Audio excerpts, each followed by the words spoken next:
do they think the MCU is trying to say that like all black teenage girls are like a monolith and they're all geniuses? Is that that's what they think. What their fans think? Yeah. That's pretty fucking stupid. They want a black Iron Man. His name is War Machine. So it is about race. Well, I mean, we are getting a War Machine movie last I saw, but I mean the fact that they're making that connection is simply because she's black. So I guess it's not racism, you guys. I guess. Yeah, so, that's not racism. We already have a black Iron Man. Let's cast our minds back to 2008 and a little film called Iron Man. Mm-hmm.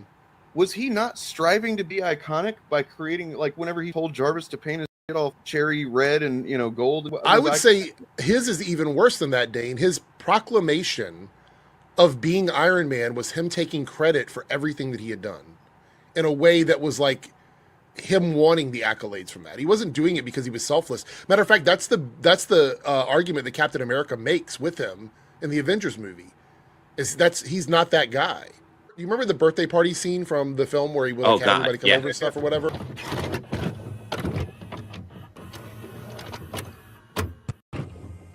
You know, the question I get asked most often is, Tony, how do you go to the bathroom in the suit? Just like that. Yeah, all of that is done by someone who is doing it for the luxury of it. Like, he's not doing it because he wants to do the right thing. Matter of fact, his entire reason for becoming Iron Man was self-preservation. Yep. It wasn't about doing the greater good for anybody. So this whole argument is dumb. It's just dumb.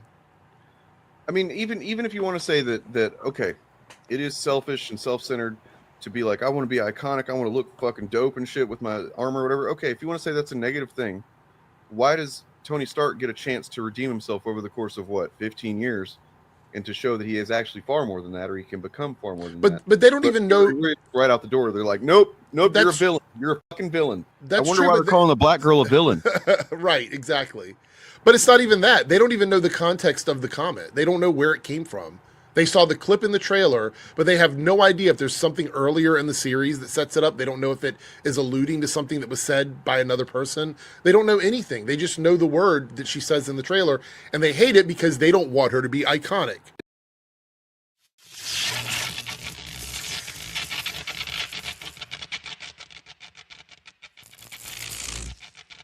They say bad writing, and you're like, okay, what elements of it did you not like? And then they never have an answer. It's like, you can't just say bad writing. You have to expand on that. That's not a critique by itself. That's all these thought-terminating terms and phrases like, they sacrificing story for wokeness or for agenda or whatever. It's like, what the fuck does that mean, man? How are you weighing this stuff?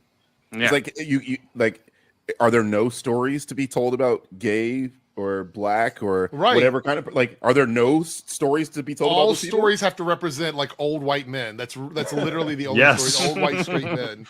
That's it. They would rather cast the most old decrepit white man in a role before giving anybody else a spot. They're like, just anybody and everybody. Like this whole thing about RDJ coming back as Doctor Doom, right? So they're losing their minds over it, but at the same time they don't know how to tackle it because they've been asking for him to come back for ages. This is what they want. So, this is what they wanted. So their struggle is, do we support the MCU and Disney because this is obviously a money grab, or do we go back and act as if we never wanted RDJ back in the first place? It's like that button meme where you don't know which one you're pushing. Like it's fucking crazy. Yeah, they do not have consistency, and they oftentimes have gone back on stuff before. I don't know, Birdman, if you've like seen a lot of their reaction to, for example, when the House of the Dragon came out. Yeah.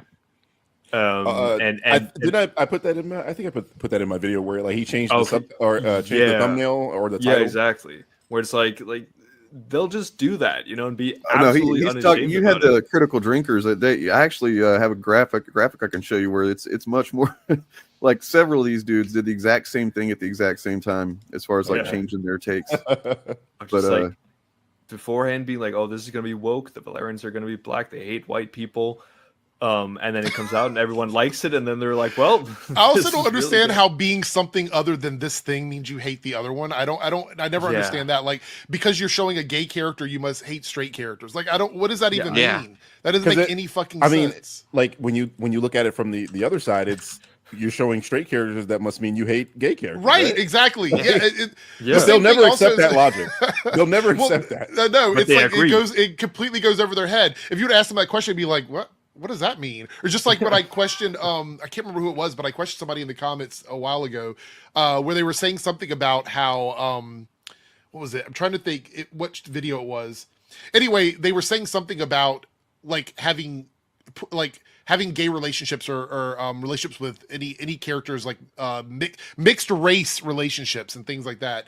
That's some sort of that's pushing things on people. And I'm like, what does that mean when you see two straight white people together, that's pushing that on people? How can you push something on people, especially when it comes to things like sexuality and race? Like, what is that supposed to tell me? That I'm not supposed to have love because I'm a gay person? Like, I'm not allowed to have a relationship if I can't see it in media? I can only have a straight relationship? Is that the indoctrination? They don't want to accept that. They don't want to accept that their argument is that they just want to make anyone else who is marginalized like more invisible than straight white men. That's and straight relationships in general. They want to keep minorities. Yeah, you know, they do want that because they're men. scared. They are scared of being treated like minorities. That's why they do that. That's the whole thing. Yeah. There's this white fragility and this white guilt that's so deep inside of them they can't even look in the mirror and accept it. There's this idea of their heterosexuality that gets challenged by seeing queer people in spaces, and they are worried that if there ever comes a time when they share an equal footing with anybody other than white people, than straight white cisgender people, that they may be treated differently, the same way that they treat all of us. And that is... Welcome to every video we make. We use one little thing and then we build the narrative out of it. I talked about says one fucking thing and we make a whole video out of it. That's what we do. Words are flowing out like woke Mary Sue, objective truth. They don't mean much, but nothing ever does across the grift of...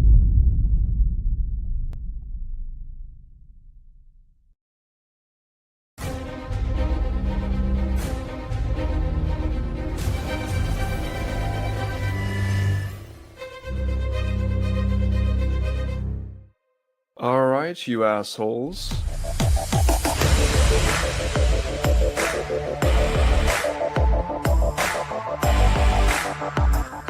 You can pick up the softback trade paper. The what now? How do you do, fellow kids?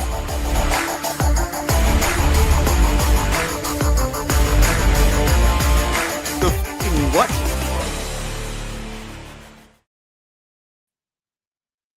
In movies and stuff like that, and it's like it's no different. I don't know if they all get out of here, Clip. We're done with you. God damn it!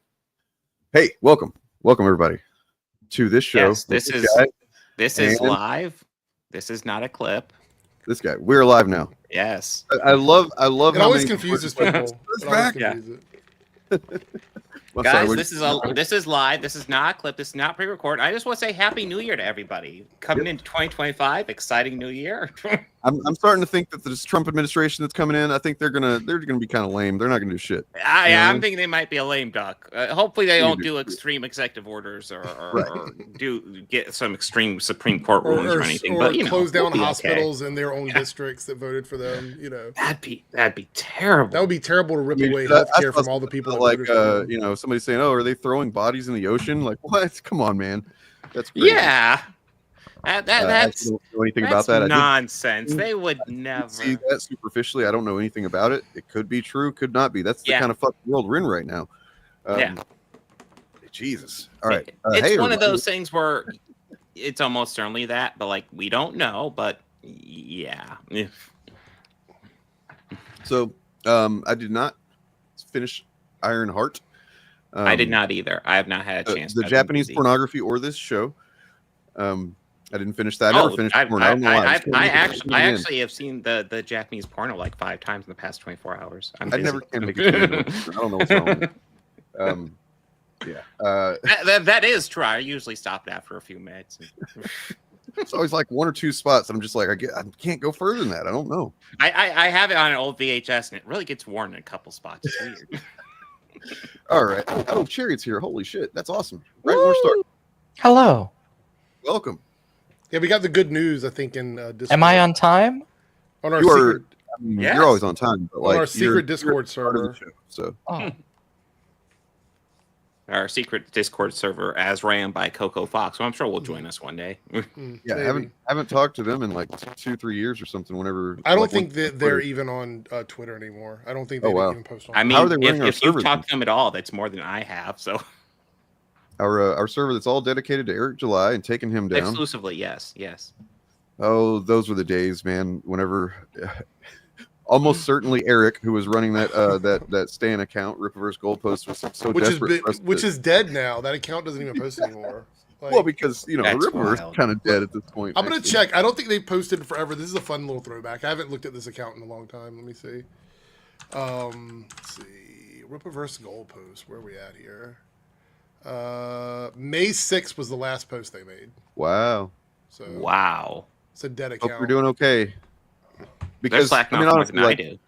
The reason I'm confident it was Eric or somebody associated with Eric is because that it's an account that like dedicated most hours of every waking day to posting and defending Eric July, and who would do that without being paid, right? Like except for like a very and they stopped getting paid. That's the thing is that I think what happened is they were getting money, and then because of loss of subscribers, because I think Eric's down to like 491,000 now, so yikes, like 28,000 subs lost almost. Well, do you remember when they stopped posting? Like, what's the last post on the account? May 9th. So it's been a while. It's been almost 2 months.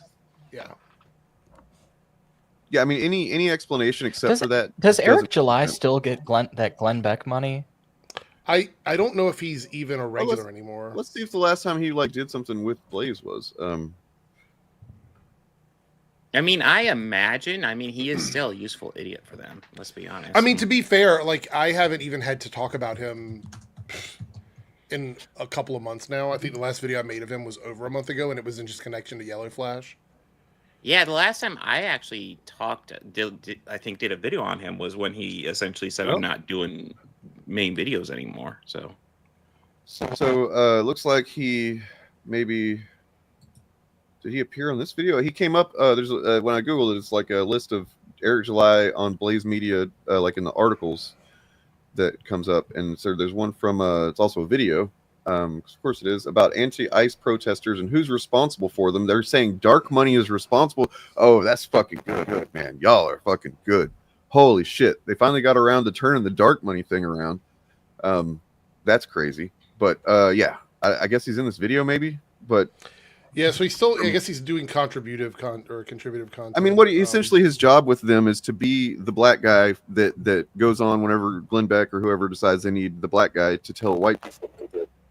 Well, the other thing is that he's not even totally racist to think this. It's fine, Yeah, he's not even totally on board with them. His opinion doesn't always really align with them, but I think he's the only like person that they can get to come on and talk. It's kind of like how how that Tenet content wasn't completely on the Putin line either, but it also it works in their favor regardless, right? They don't need it to be their specific narrative. They just need it to not be anything remotely progressive, and it does need to be something that makes people dumber. I think a bunch of thought terminating cliches and things that people don't think through. Anyways, Eric July sucks, and Bob. I'm just glad I don't even have to talk about it. Yeah, ideas, so.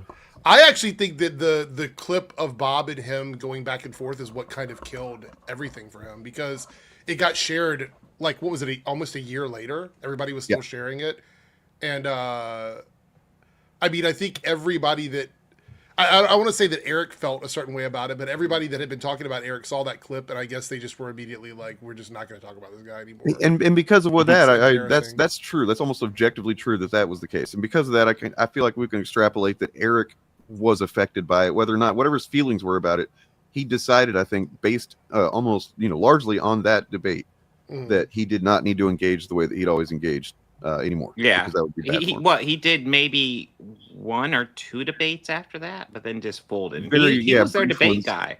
Yeah, but yeah, neither one of those really came out of, because I mean, you made God bleed kind of thing. No. Once people saw that he he just says shit, right? Like he says stuff really forcefully and talks over you or whatever, and then deflects really well. But Bob wasn't having that shit, so.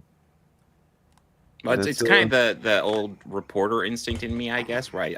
I will push on shit if you're not answering. God, Bob, praising yourself. Shut up.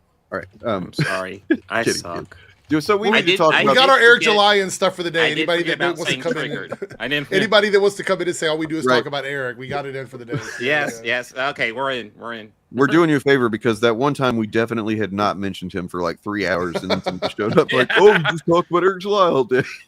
It's like what? Who? So we should probably, I think, the Ironheart discussion is a meal, I think. Yes. There's so before we get into that, maybe we need to get into this other thing that's not directly media related, but it also is. It's everything related. Let's be honest. This goddamn bill, man. This goddamn bill. Yeah. I don't even want to say it. I'm not gonna say that shit. That's the stupidest thing I've ever heard. That name. Is there an official name for it? Is it a? That's the official name. Oh, the That's official fucking name official is stupid. Yeah. It's No, I'm saying like that. I thought they called it I think it was called something else originally, and they just kind of ran with this one. Isn't that Oh, what okay. happened? It was like Maybe. a reconciliation bill or something. I can't Yeah, remember. I mean, something that obfuscates its actual fucking goal. Yeah. Hold on. So it moves to the House after the Senate. I guess they have to. So it's basically it's going to be different than what was presented originally because that's just how it's going to end up being. But like, any bit of this passes, it's not good, man. It's literally called the American Health Care Act bill. That's the actual official Jesus name. Oh God. Oh my God. Oh. What irony! How this ironic! this young man here, he's full of verve, and he's going to calmly explain to us what's going on here.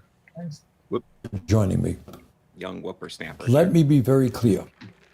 Trump's so-called big, beautiful bill, now on the floor of the Senate, is one of the most dangerous pieces of legislation ever brought forth in the modern history of our country. It is a gift to the billionaire class while causing massive pain for working families. Actually, I'm wrong. I shouldn't use the word gift because the billionaires paid for it. This bill is an absolute reflection of a corrupt campaign finance system.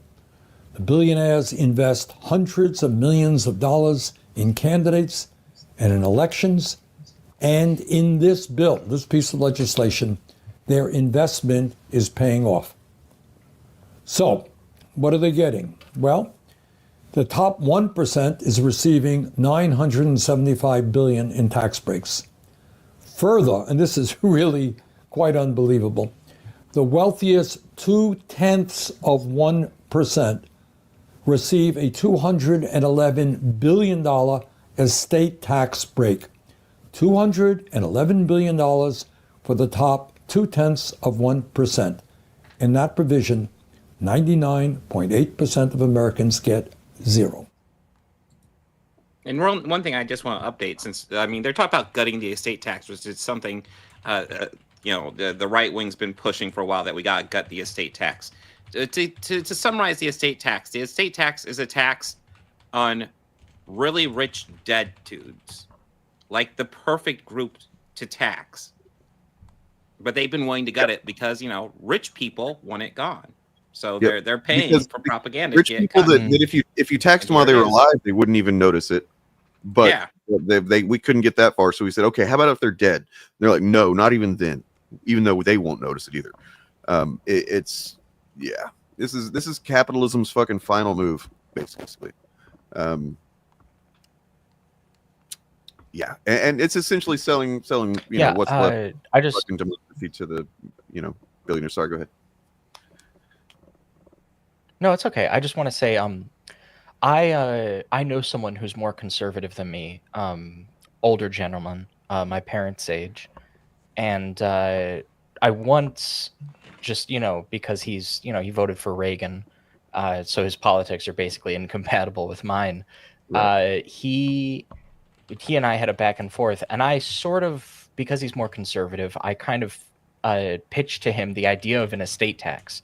But because this was the era where, the idea of the Affordable Care Act was being called Obamacare, and it was being relabeled as death panels for grandma, Right. I don't know if you guys remember that. I do, because what a time to be alive. It look like they will be used as, for death panels actually now. So we can get into that, but yeah, it was a sort of kind of an appeal to the idea that if you're giving the government more control over your healthcare by having in practice just mostly like more protections, which is the best provision of the ACA is protecting from discrimination against pre-existing conditions. The idea that you're giving the government more power over your healthcare means that they're just going to start killing people. Everything is Stalinism was kind of the principle. But I decided during this argument that I had to be a little sneaky in the way that I sometimes am. So I pitched the idea of an estate tax, but I called it a death tax, which sounds spooky, is a bit spookier. But I explained very clearly, I was like, here's my proposed idea. Everybody keeps everything that they make and own. We don't take anything from anybody until they die, at which point it all goes back into the public good, where it came from. And he got offended and he didn't like it. Wow. And then, of course, later on, I found out that he had he was very supportive of the idea of an estate tax.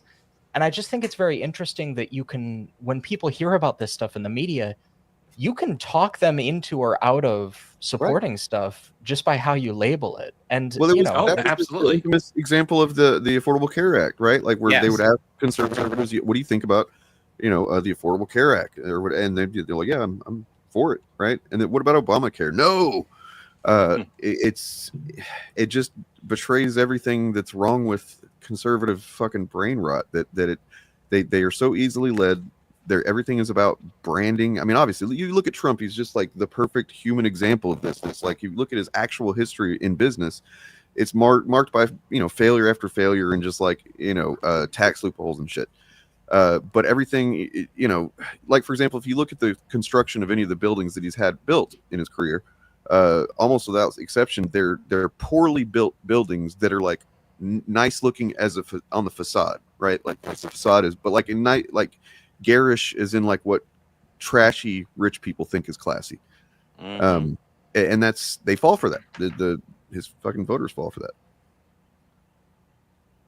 that. No analysis beyond the superficial. It's really unfortunate that this is where we're at, to say the least. And if anybody doesn't, I imagine most our fans know the difference, but I know that we have plenty of people who hate watch us, and I'll just fully explain. The Affordable Care Act and Obamacare are the same goddamn thing. Yeah. And the reason that most people, the conservatives, don't like it, because keep in mind, I'm from Texas. I literally moved from Texas to a different state because of the Affordable Care Act and how basically the way that it got passed, the only way that Obama could even have it happen was that there had to be the options for state to reject the Medicaid expansion that came along with it. So state by state, they were able to decide whether or not to accept that Medicaid expansion. Or was it I forget. Nonetheless, fucking conservative states, almost without exception, obviously rejected it. And so what that does is you've got Obamacare is now in effect, and then people in red states are not seeing any benefit from it. Or very little, if you know what I mean. You have to jump through hoops to even get anything, and then it's almost negligible that they even get any help from it in the first place. So then you've got people saying, well, they passed it, but I don't see any benefit from it.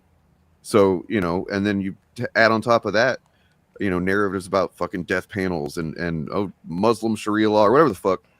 Yeah, and you get a bunch of people that think it's the worst thing ever, and then some people do see some benefit from it. Obviously there's conservatives in states that are not majority conservative, so you end up with people that's why you have to tell them call it Obamacare for those people, so that they just associate it with Obama and don't realize that the benefits they're actually seeing came from that act.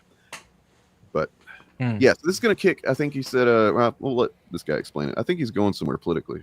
I don't know. He's a young whippersnapper. I think he's got a long road ahead of him. I mean, honestly, it makes me kind of, obviously this is fucking terrible, but like seeing him have to explain this, I'm like, man, this is probably one of the last things this guy's going to do politically, and that sucks. You know what I mean? Yeah. I really wanted to see this dude They said he was too old to be president in 2016. Do you guys remember that? Yeah. He still fights for us. He's Neo in the Matrix. He will fucking be, like, like he's been fighting so goddamn long, man. It's crazy. And yeah, I mean, I just love those old protest photos where he was arrested at just the 60s protest and shit. I love that. I got a shirt of that whenever during the 2020 campaign. I don't know where the hell it ever went, but I had a shirt with the arrest photo of him being he's kind of fighting the cops as they're trying to. After 2016, I was confident he had a solid chance in 2020, but then COVID hit and everybody wanted to go for the safe bet. Then he got rat fucked by the Democratic Party, but that's neither here nor there. There's that one too. But further, large corporations in this bill get a $918 billion tax break. That is what the 1% and the wealthy campaign contributors get. So here's what you get, assuming you're not a billionaire. This bill throws over 16 million people off of the health insurance they have by slashing Medicaid and the Affordable Care Act by over $1.1 trillion. So, $1 trillion in tax breaks for the 1%, $1 trillion in cuts in Medicaid and the Affordable Care Act.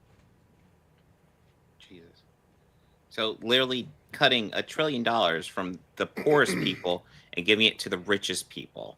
Maybe everybody already can see it, but like it's difficult to comprehend how much they must hate people, like the especially or even their own voters, right? Like they don't realize, I guess, that this is going to affect them too. But like, yeah, they fucking hate people. This is money that these people will almost certainly not even notice, except for it's a fucking value spot in their bank account.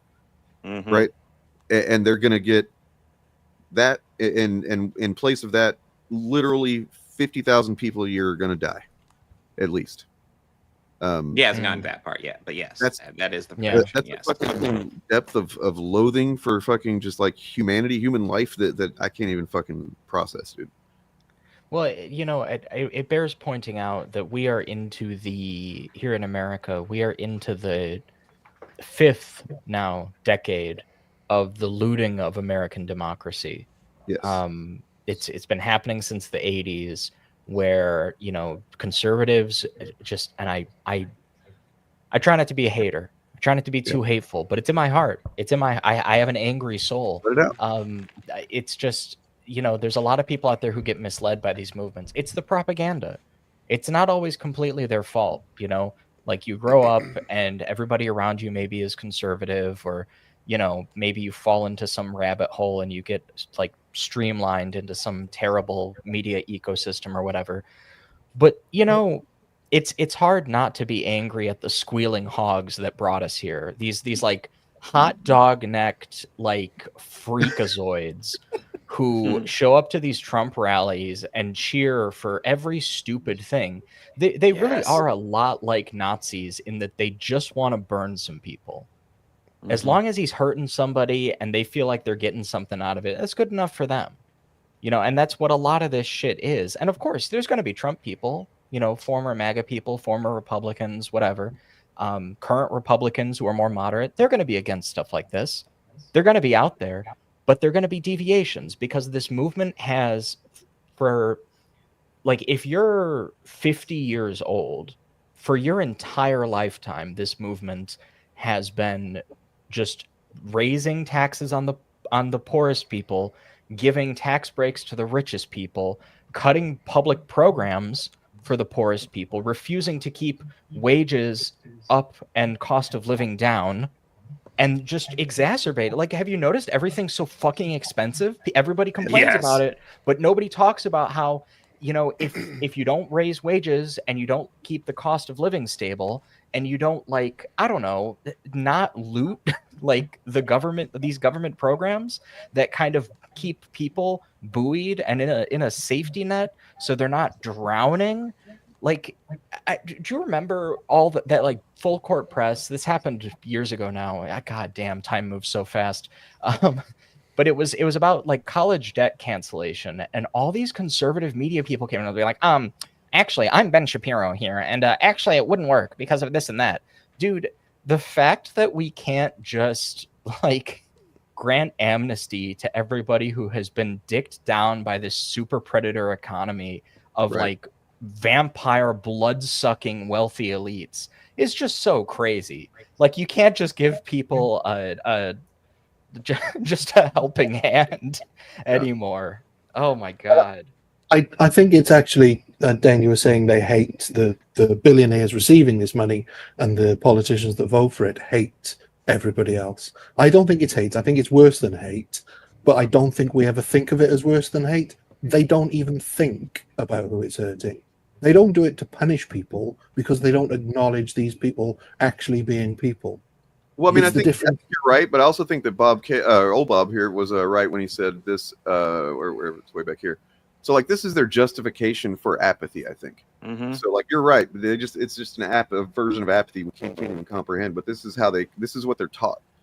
You know, this is the cognitive tool that allows them to just fucking write off most people.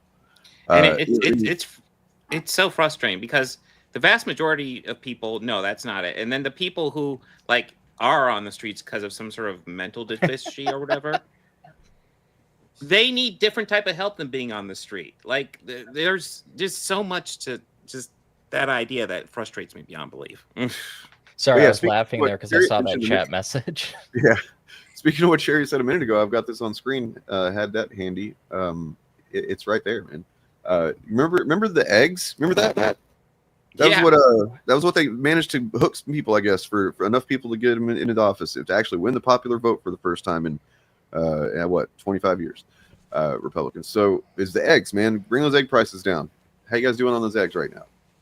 You know, I mean, everything is more expensive. Right. Yeah. Like it's not just like a no. You know, I'm looking at the chart here. Like eggs are always like a stand-in for whatever, right? My like city just raised, and with all this going on, the city I live in just raised food taxes on things that you buy at restaurants. With everything that's happening, they decided that was the important thing to do, was to raise food taxes, but not actually raise any sort of wages for people. So why are you raising taxes but not raising wages? How does that work? That doesn't make any. The math doesn't math. The very fact the minimum wage is still $7.25 is a fucking joke. Well, I mean, I think the thing is that capitalism, like, as in, you know, just capitalism in general, but especially this version of capitalism where it's just like, you know, no fucking guardrails, no brakes, like, you know, endless profit, endless growth. It makes people insane. Like, it's literally insanity to think that you can just, like, if your goal is and this is the goal of every business, that every year you need to make more money than you did last year. So you're charging people more money for services and goods. And then they're not making more money for, you know, creating, you know, the value or any of the products or anything. So it's literally insanity, man. And to Morgan's point on the screen right here, we talked about this on the Fapcast before a couple times now. That, but especially there's one episode. I need to go get some clips from that actually at some point. But Morgan did this amazing write up for one of the episodes about how the shrinking category, like the shrinking umbrella of what it means to be American, as far as conservatives are concerned, right? Like, yeah, you may be here. I mean, look, they literally are fucking going after birthright citizenship, which means that not just brown people, MAGA folks, but you too are at risk. You know what I mean? Like, if they decide they don't want you to be an American anymore, you're just not gonna be. The overwhelming percentage of Americans are birthright citizenship. Like, overwhelming. Like, I am. Most everyone I know, my parents are. Like, come on. But the changes to this is, I made a short on this and I talked about this because I did a deep dive into it. Most Americans don't know for sure if their parents were here 100% legal based on paperwork that might be shuffled or lost.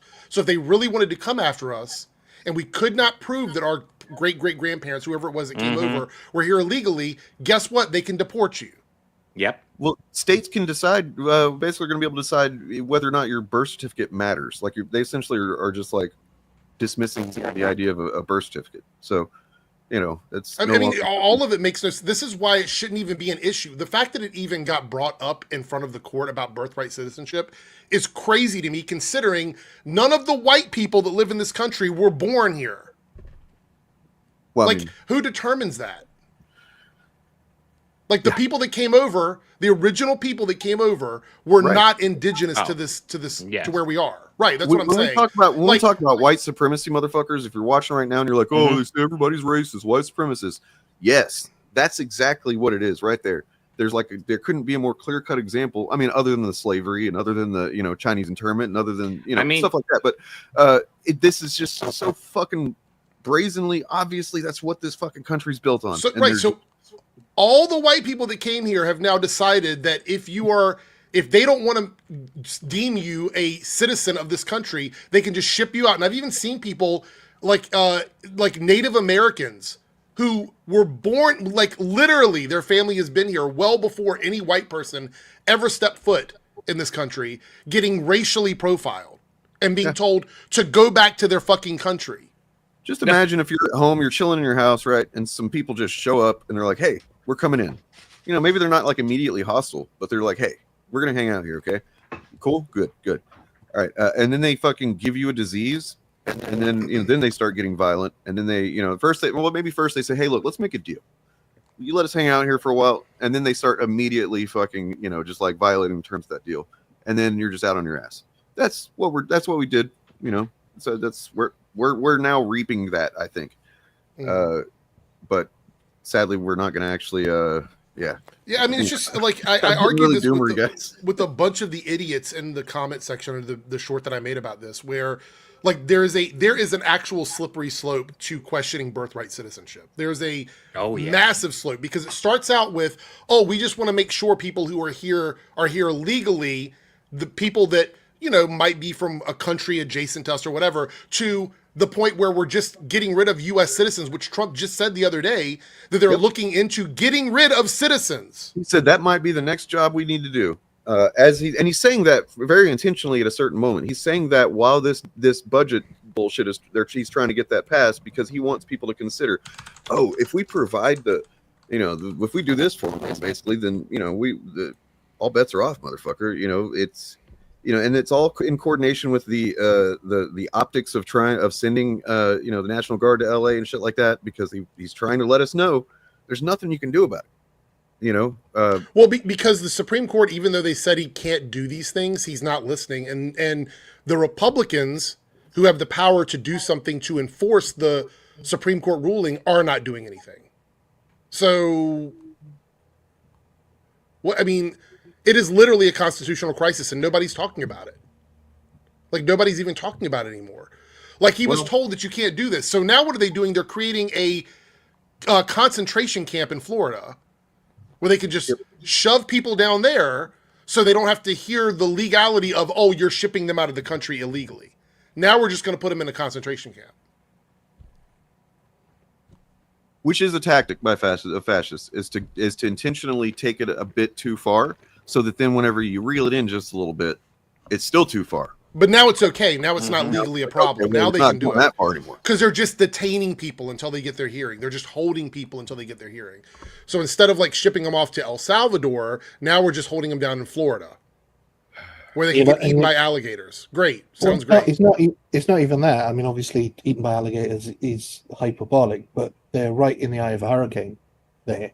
Yeah, well, they're already getting flooding. There's videos today. It's already flooding now, and they just had some rain. It wasn't even a hurricane. And also, Trump has defunded hurricane spotting agencies. And so this is almost like they're basically rounding people up to put them in line with You can make that argument for sure, 100%.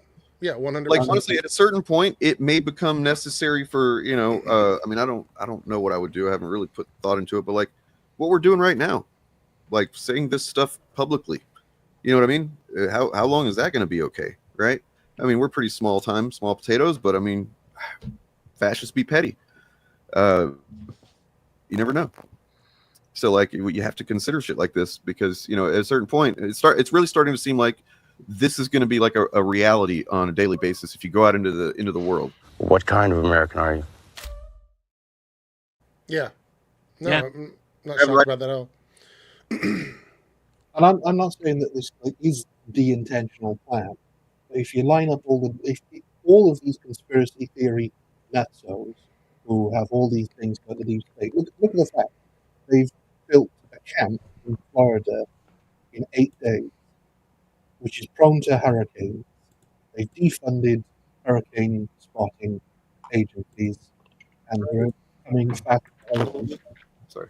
And what would the fallout be if they were literally assassinating immigrants, as opposed to, oh, tragedy has struck, the camp's been hit by a hurricane? Ryan, I don't know if anybody else is hearing that. Maybe it's just me. He's just cutting out quite a bit there. You sound a bit distorted to me. I wasn't sure. My earbuds kind of getting old. I need to get new ones. I wasn't sure if it was just me or if it was everybody. I always assume it's my own connection. Yeah. Also, like Tom Homan or whatever, the Shrek-looking dude, says that people die in custody all the time. Yeah. That's what he said, because we had I think a guy from Canada who was being held by ICE, died while being held, and he's like, oh, well, people die in custody all the time. People die in jail all the time. So you see, he says that, and then my response would be like, okay, that all needs fixed. All of it. Nobody should die in custody. Well, it's just a deflection tactic. People aren't asking him about the state of people in jail dying. They're asking about a specific person. And that's the thing, is they won't answer that question. Reporters are very stupid now. Like, they don't want to push harder when it comes to some of this stuff.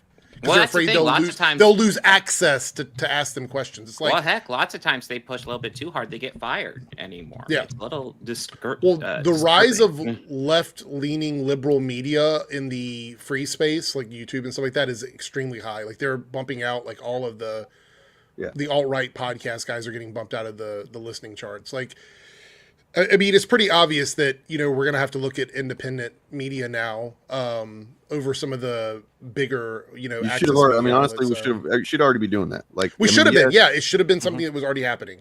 Absolutely. I agree with that.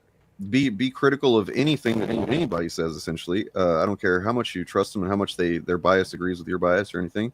By the way, there's no such thing as somebody that's not biased. That's a common thing I see from Chuds, where it's like, you're biased. Yeah. Yep.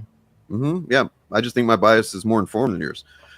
But yeah, it's, I will admit I have a fact-based bias. When facts are said, I'm biased towards them. My bias is I don't like policies that kill people. Right. Yeah, maybe that's too edgy to say, but I mean, that's my bias towards not hurting people all the time is a policy. Maybe? I don't want to take healthcare away from old people and veterans and children. Like, I don't think that's a controversial. You Marxist.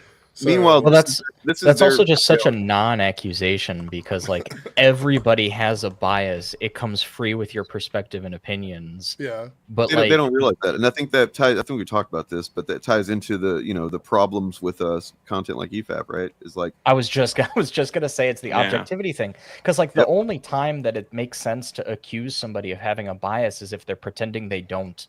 Like if they're acting like, well, actually, here, let me give you the facts without any opinions or feelings. We turn on my robot brain. I don't think so.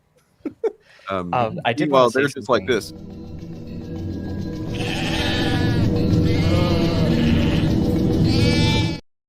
They've shown that there's no consistency in what they don't believe. This is like this fucked up kind of nihilism where they don't realize they're nihilists. They don't actually believe anything.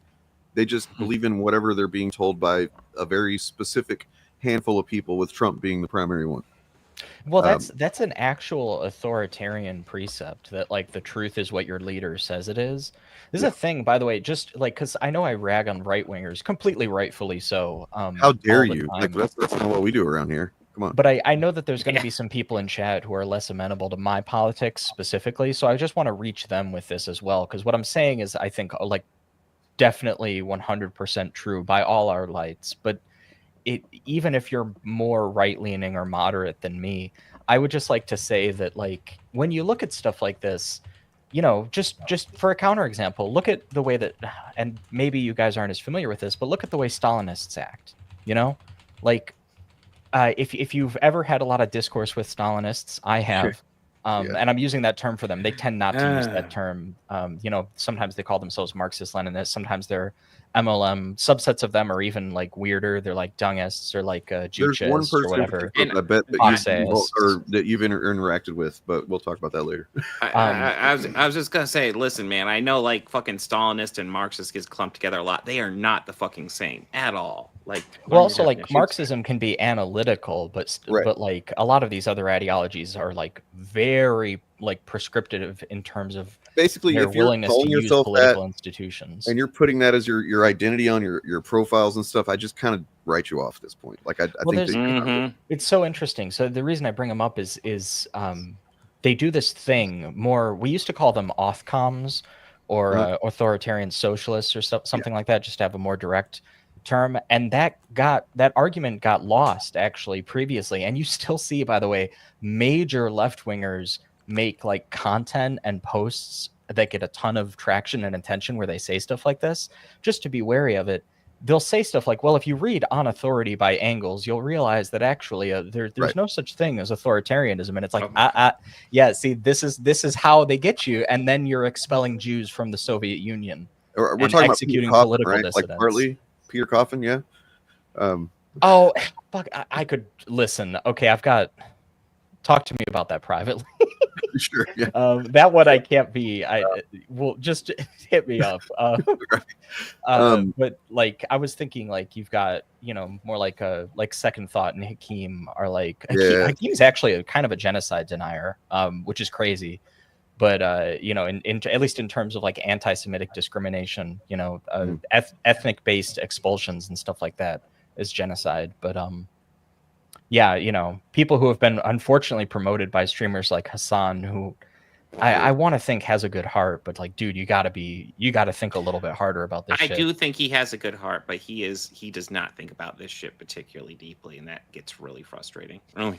Yeah, I like that he promotes like labor organizing and union stuff, and I will definitely celebrate Hassan before Cenk at this moment. So Jesus Christ, like I will drop in on a Hassan clip sometimes, and sometimes they're pretty good. Sometimes you know what I mean, but like the number of people that watch this guy, I just don't understand why. I mean, I don't know. It seems like looking at his chat whenever you manage to read it because it goes by so goddamn fast that a lot of people aren't really engaging with on the level that I feel like actually is substantive. There's just more of like a once again just like an aesthetic to Hassan and what he talks about that people are into. But yeah, tankies is really the best word, I think. That's a good word if you're talking about like people advocating military intervention, because there's a certain type of they have a thing for this too where they play with definitions and they say, well, Lenin said that imperialism is the highest stage of capitalism. So that, by the way, by defining all of our nations as socialists, we can't be imperialists. So actually it's fine if we invade other countries. I don't know. I don't know about that one. Well, I mean, fascism is a particular brand of authoritarianism. So I mean, really, it's not fascism, but it is authoritarian generally. So yeah. Anyway, but yeah, like even if these concepts, if Marxist-Leninism had no problems, which is far from the case, but if there were no problems historically or tied to these names or these, and yet there was still this century of fucking propaganda about their names essentially, then I would still not like optically. It's just silly to slap a label on yourself. And I'm gonna put things, you're not. You guys hearing that? Yeah. I am under the water. Okay. Yeah. Again, I was like, is it me? Am I water or what? Yeah, you sounded a little. It sounded like you were like swimming. It's like you were swimming away from us. Like you're like in the water I was swimming away. English. No. I'm Cylon. Cool. Well, I mean, they were, in part a kind of allegorical thing for communism, terrorists. I do want to say, there was a specific point because, like I mentioned earlier, like this plan by conservatives, which this has absolutely been the plan at least for the past like half a century, but this plan to do what's happening now under the Trump administration, or some form of this at least, this battle was lost a while ago, not in an irretrievable way. We're still fighting. Like there's still progress that can be made. There's still resistance that can be done. True. But we got that. Things fell this far. I think I can almost feel the moment when I knew that this shit was going to get this bad. And it was when I saw a video on PragerU where Ben Shapiro was doing apologetics for the genocide of indigenous people in America. That was the moment when I was like, oh, these people are just going to kill a lot of brown people, and we're not going to stop them in time. Like, and the only thing that's going to happen is like, how soon do we mobilize? What's the number going to be? Is it going to be like 10? Or is it going to be 10,000? What's it going to be? I also think a lot of people assume that they weren't this heartless. Like there was still some humanity left in people that were across the aisle from them, because we're talking politics ultimately. So you would assume that the people opposite of you might have different beliefs, but they still hold some sort of like moral center, some form of empathy about people. And I think what's happened is it's been like completely sucked out of that group of people. It either sucked away or, pause on that, sucked away, or they never had it in the first place. You know what I mean? Over especially the last decade, but I mean, it's been very, very concentrated with social media, but like even before that, they were doing this, but like, it's essentially been this effort to take, generally most people have some base level of empathy that doesn't want them to see harm, even fucking conservatives that are raised conservative and stuff like that. But they, they pound on the fault lines of things that, you don't understand this thing. That means it's bad. You don't need to understand it. And like, they basically take whatever the empathy they have, they chip away at it, turn it into apathy. That's the first part. And then eventually, I think we're to this point now that apathy just kind of gets formed into malice and like ill will. It started with like on social media in particular with, SJW. It's just like, being dismissive of anybody that's actually saying something. Like, I give a shit about this person. That's not me. Oh, how dare you? You know what I mean? And then, of course, that turned into woke, which, became, they needed to turn that into something, a specific policy thing. So they made it DEI and CRT. They fucking Chris Rufo's literally on record saying that was his intention, that he wanted people to associate anything progressive with CRT or DEI and whatnot, and associate trans people with the shit that they fucking have lied about. and it worked. It's crazy that it's just like fucking Joseph Smith, being on record for being a fucking con man and then still manages to start a fucking religion. It doesn't make any sense to me. I actually think literally don't a speech believe from he was V for reading Vendetta, that from the hat. Right. I think there's a combination also of ignorance. I don't know if you guys watch a lot of this stuff, but a lot of people on the right, and it's still in my comments to this day, I have to educate people on stuff like trade deals and immigration. They just don't understand most of it. They don't get it. And like somebody arguing with me about immigration status, about like what ICE is doing and the process of somebody coming here seeking asylum, things like that. They still think that it's criminal. They don't understand these are civil things. Like, you're not a criminal because you overstayed your work visa. Well, not you only might that, be but here illegally temporarily, but the process for that is going through the court system. It's not jail time. That, do it legally. Well, okay. What about the people that were literally going to their scheduled court appointments to, and then ICE showed up and arrested them? Whenever I ask them that question, they say, "Oh, you're supposed to do this X, Y, Z." I'm like, no, they're doing what they're supposed to do. The people that are going through the court system, the ones that we know where they live, we know who they are, they're showing up for their hearings and stuff. Those are the people doing it legally. They're doing everything they're supposed to do through our process, which is why the due process issue with so many people that were shipped out to El Salvador was such a big deal, because they were not given that same process, because we are lacking in judges. I think there's like over 3 million cases back, like years and years and years back, because we don't have enough judges to do this. And anytime the Democrats try to bring more judges in, they say no, and they shift funding towards apprehension and deportation. So they don't care about them being here legally. They just don't want them here at all. And that's the big thing, is like saying they need to be here legally. No, you don't want that. Stop saying that. That's not what you want. You don't want them here at all. That's the issue. Because anytime they're doing it legally or something as simple as overstaying a work visa, there's a multitude of reasons why that can happen. And it's still a civil case. And that's the thing. People don't understand. You don't lock people up for that stuff. If I go into a restaurant and somebody discriminates me or I accuse them of a discrimination against me, you don't go in and arrest that person. That is a civil case. You take it to court and then you see what happens when you go to court. Neither party gets arrested because it is not a criminal case. A lot of people don't even understand the difference between criminal and civil cases. That is the state of the country we're in. That's why we see people voting the way they're voting. That's why when you other trans people and gay people and marginalized communities, you end up in a situation like this because you train the public to hate them, and therefore you look at them as less than human, and you are willing to overlook human rights violations because you have othered them outside of humanity. That's why we're in the case. That's why we're where we are now. The cognitive skills that they lack are simply like, I mean, not simply, it's pretty, big deal, but like they don't understand systems. They don't understand how to look at data, how to interpret data. You know what I mean? They just think a data point or a statistic is something to be used as a cudgel, and context be damned. They can't extrapolate information like in a on a timeline to the future. They just what you were just talking about, the othering gay and trans people. No, maybe it doesn't immediately. It's not like the joke punches a gay person in the face or something like that whenever you're making a joke about a gay person, but like they I mean, I assume there's some of them that really do understand what the problem is, but I think a lot of them generally don't realize that this is harmful on a whenever it's becomes a common practice.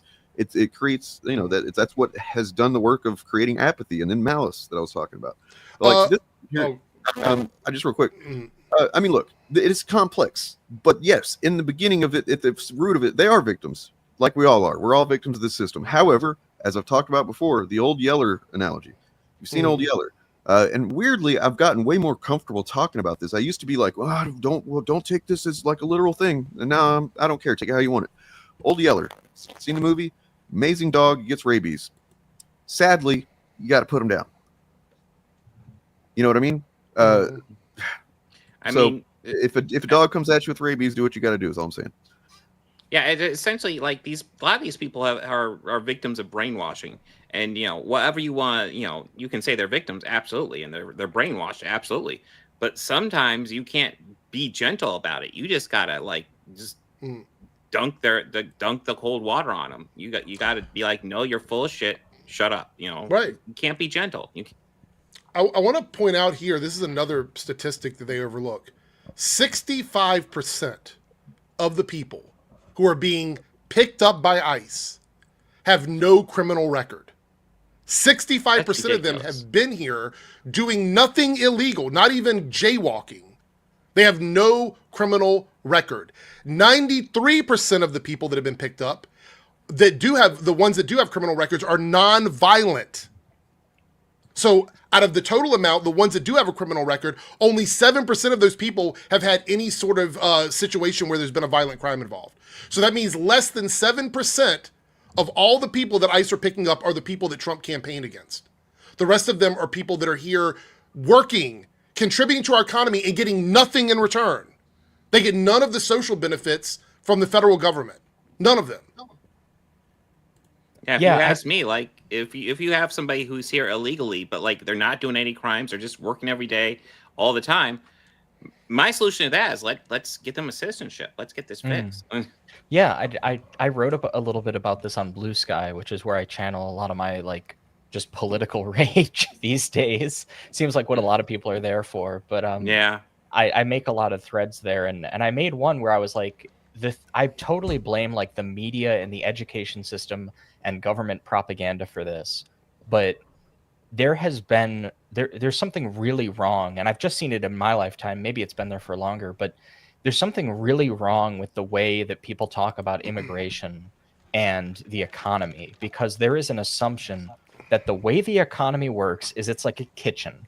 People are there, and each of them has a responsibility and a job or a set thereof, and they're all there to do their stuff, right? But if you put too many cooks in the kitchen, now all of a sudden people are bumping into each other, nobody can get their work done, and there's not enough jobs. And it's, that's how people talk about it. And what they don't talk about is that, like, when you increase a population, you can increase the productivity of your economy. And then that can be good for everybody's wages, which is also, by the way, why these people, like the rich people like Elon Musk, are obsessing over birth rates. But, you know, when people think birth rates, they think white babies. And when they think immigrants, they think foreign brown people. But both of these, one of these things actually puts people into your workforce a lot quicker. And it's, you know, allowing adults to come here safely and legally. So it's just, it's so bizarre that this is where we are. But it like, again, you know, a lot of it is propaganda. I want to give a shout out really briefly here, because I'm working on a lot of stuff for the next few months about video games and stuff like that.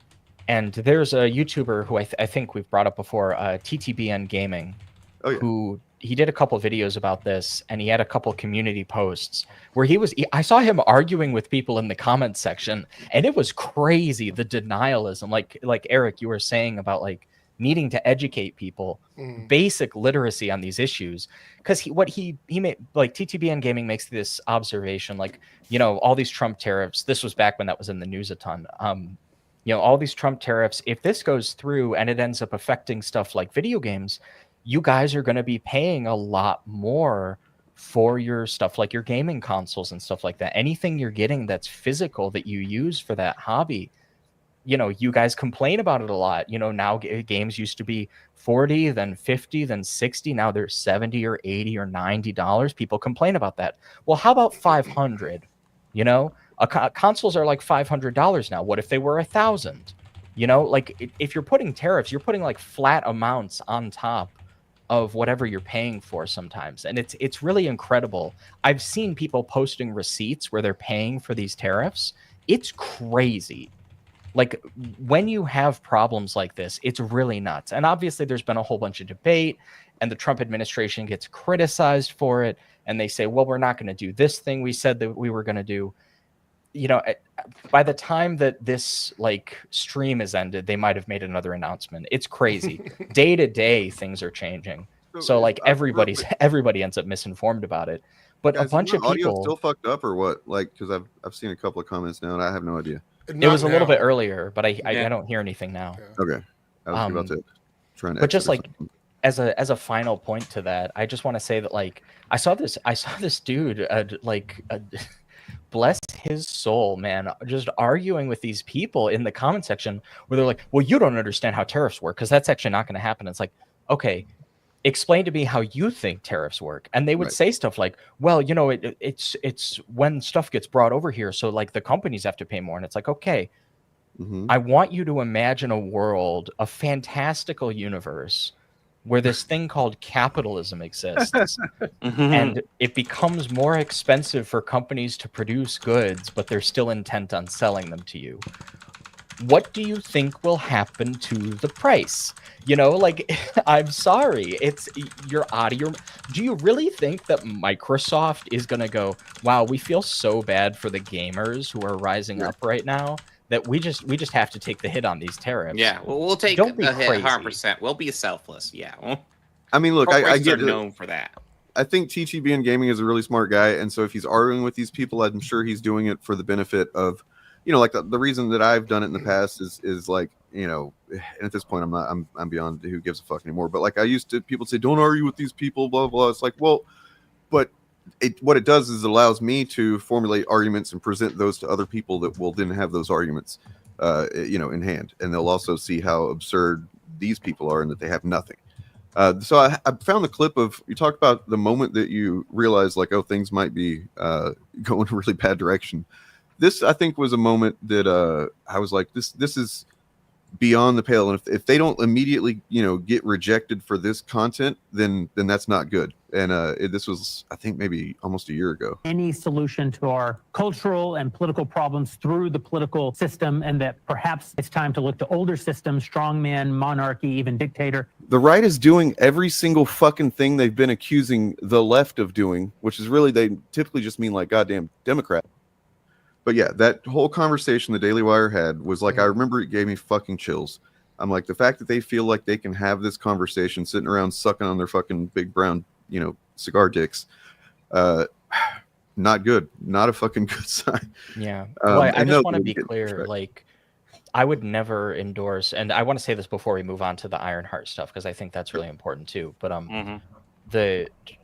my last thought on that clip is just, I would never endorse stochastic violence. I would never advocate for it. Like, please do not take this as an abuse of the responsibility of this platform.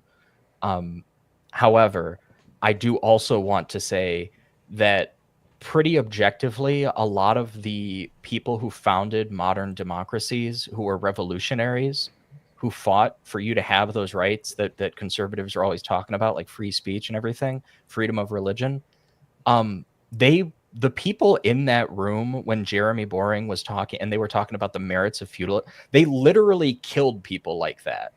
Like guys who talked all that good shit and were really wealthy. Like they were killing feudalists. Like, this is not, you can't just be a monarchist in a liberal democracy. That's such a contentious claim. Like it's got blood in it. You know, it's just crazy that Where is Jeremy Boring now? He left the Daily Wire, right? Well, he was actually just in charge of their creative, as far as I remember. But I think he stepped down, didn't he? Oh. He's not there anymore. Did he? I didn't know that. I knew he stepped down as the whatever his title was, but he was just supposed to oversee creative. But it seems like what might have been happening was that he had sunk way too much money into that fucking Pendragon Cycle show that he was obsessed with. So that's just what it looked like. But yeah, we are going to move on. He stepped down. Yeah, he's not there anymore. Wow. There is some Ironheart stuff. We can summarize real fast. This bill that looks like it's going to get passed is bad. 50,000 people are projected a year to die from it. It's taking $1 trillion from the poorest and giving it to the wealthiest. It's disgusting. And guess what's bad, guys? The wall. So the $178 billion in spending will go to programs intended to restrict immigration, including resuming the construction of the border wall. Well, because which is proven to do nothing to stop border crossing. No, it doesn't stop shit. So they make ladders. That's what ladders are for. Let's see.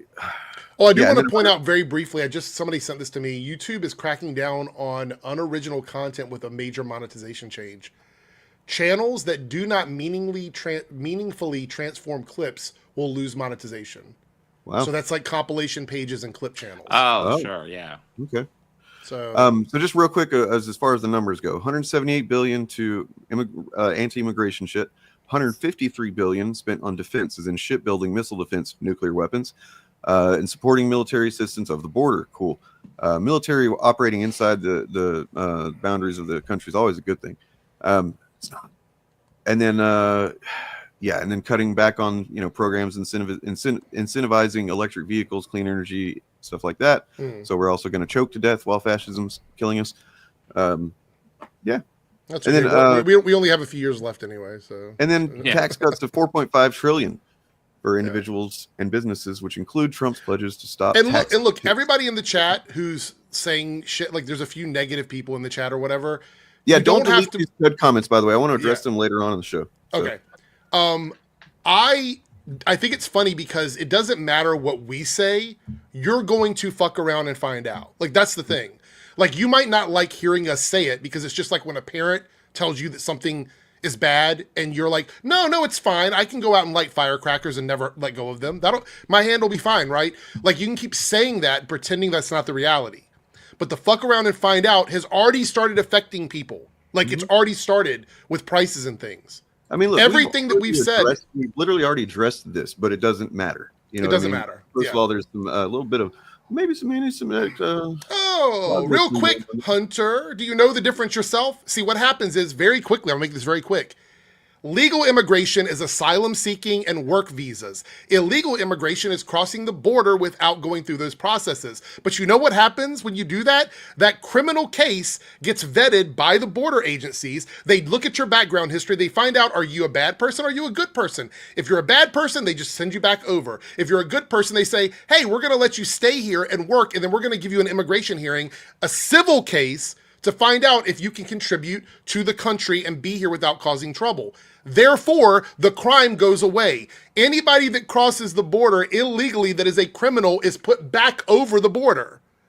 That's the way that works. But there's a backlog of judges that have not heard these cases, which is why so many people are waiting around for those hearings. But that doesn't matter because they're going and picking people up from the hearings before they even do it legally. Yeah, So all that's of which the fun part. you either said or implied directly earlier. So this guy's just lying. But like, you know, I just want to point out, even on top of all of that, also like taking people. If you come to a country and you break the law there, you might get jailed. You know, you might go to prison. You should get a trial. That's supposed to be like a thing that we do, that we care about. And also, like, you know, without trial, like taking people and putting them in a foreign prison, which is a thing our government's been trying to do. You know, that was kind of a thing that Thomas Jefferson objected to in a little thing called the Declaration of Independence. You scumbag! Like, damn, dog. Like, I just want to say this is actually a good question right here. Yeah. White people commit the most crimes. Right. Do you think the smaller portion of people coming into this country, sneaking through the cracks in Trump's wall, are producing the largest amount of crime? Are you kidding me? The reason there's no point in engaging with this, by the way, is because if facts and data mattered to him, then he wouldn't be saying this shit. Yeah, I mean, like, this is just ridiculous. Found. Well, let's actually do the list though. Like you said, white people commit the most crime overall. Immigrants commit less crime, not only overall but per capita, because if they're here illegally, they don't want to be committing crime. Exactly. Almost like only that, mind their P's and Q's because they respect the fact that they have a benefit here over where they were. Crimes have been decreasing since the 90s, so crime is actually on the way down, although fear of crime is on the way up because it's over-reported. So if you don't believe that these are facts, then look them up. Go and look them up. Hold on. This is the problem right here, buddy. Are you just watching the news to get Who facts? watches the news for information on stuff like this? You're Who watching does the that? news, and that's what you think we're doing too, because that's all you understand. I don't think I've ever even mentioned CNN one time in any source that I've ever cited for information. It's always brought up. You're fucking, you're fucking Cheeto Mussolini, fucking his FBI page as of right now, anyway. Maybe not for long, but the statistics, as I'm looking right now, they're still there. You can go look it up, buddy. Go look. I mean, this is literally on. Like, you can go to the government sites and get this information. Like, it's right there. Like I said earlier, 65% of the people that are being picked up have no criminal record, and the ones that do, 93% of them are non-violent. So I don't know why we're even having this discussion. Like, honestly, I don't even know. Yeah, let's move on. But I just want, good. There is something we very much need to talk about, guys. So, like, there is a character of piece of media out there right now, and this character is objectively a villain. And the creators behind this character are trying to talk about this character as if, like, she's a hero now. And it's like, no, this character's a fucking villain, and we need to call out this bullshit. A criminal cannot become a better person. Everybody knows that. Yes. I am, of course, talking about Megan 2. Just came out. This is objectively, she was a serial killer, and now she's a superhero? What bullshit? Who? This is what the internet's talking about right now, right? This is what's does she kill? Over. Not really in the new one. No, she's just a hero in the new one. Oh, I was gonna say old villains do that. Have you ever heard of Oceans? You did fucking in the first retard? one. I'm sorry. I'm done. Oh my god. Yeah. Also, look, if you're a criminal, you can't. There's no arc you can go on that makes you a better person. Period. Just doesn't happen. I mean, has anybody looked into his heritage? Because that don't look like an American name to me. Yeah. Ooh. He must be here illegally because they commit the most crime. So it has to be someone who crossed the border, right? Okay, why don't they? I'm sorry, that dude was like, why don't they ever go to the fucking United Arab Emirates or Saudi Arabia? Just swim on over there, like just put on your swim cap and go ahead, go for it. All right, that's too much. Yeah. So obviously, the topic isn't Megan 2. It's Ironheart.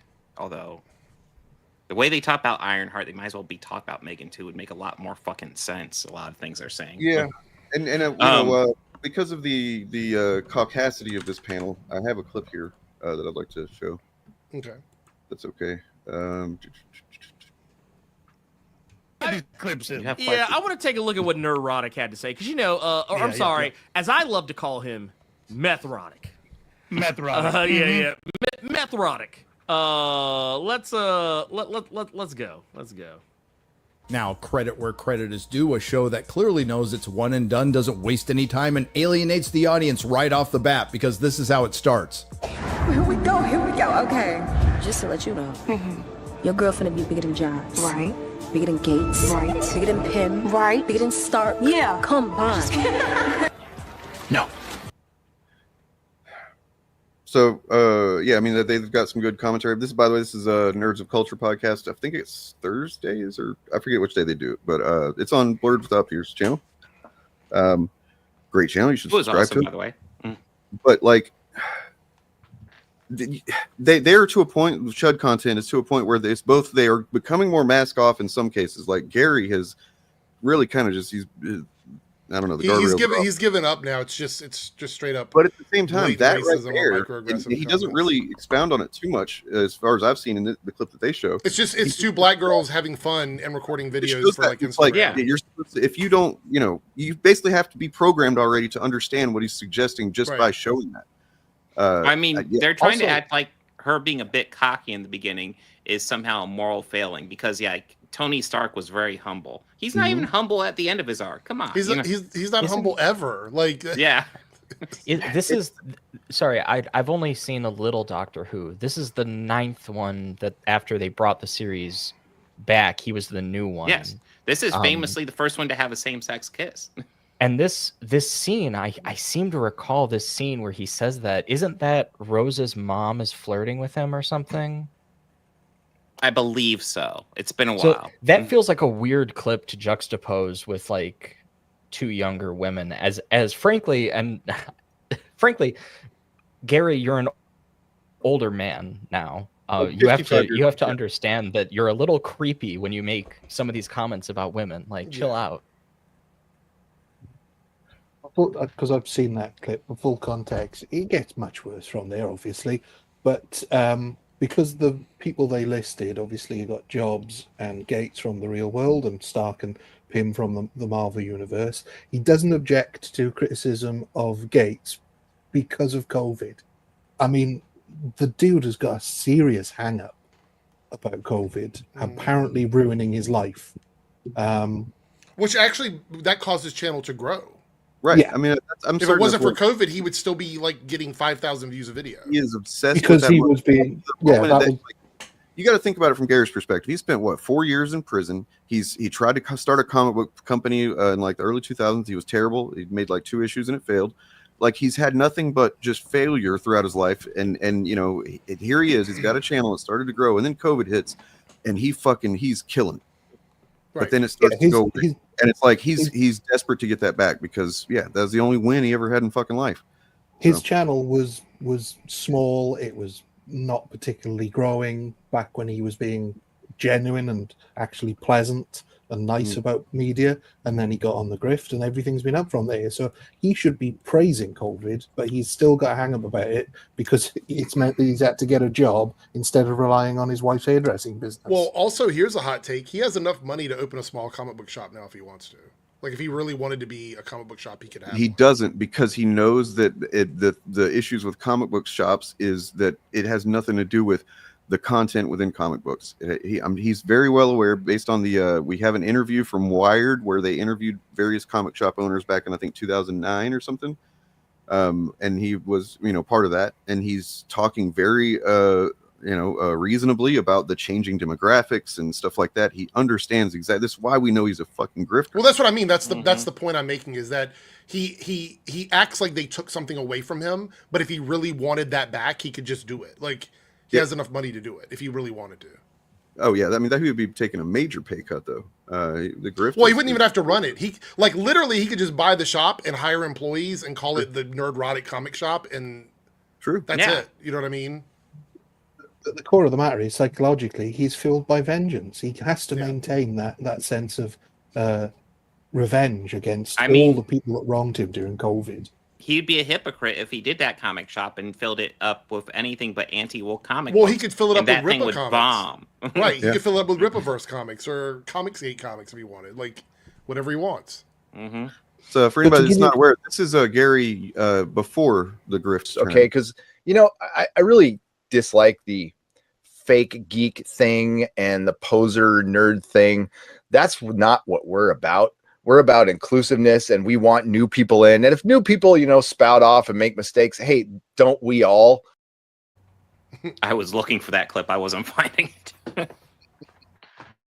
Fuck you. Yeah. I mean, where did they go with this, though? Is there more to this clip here?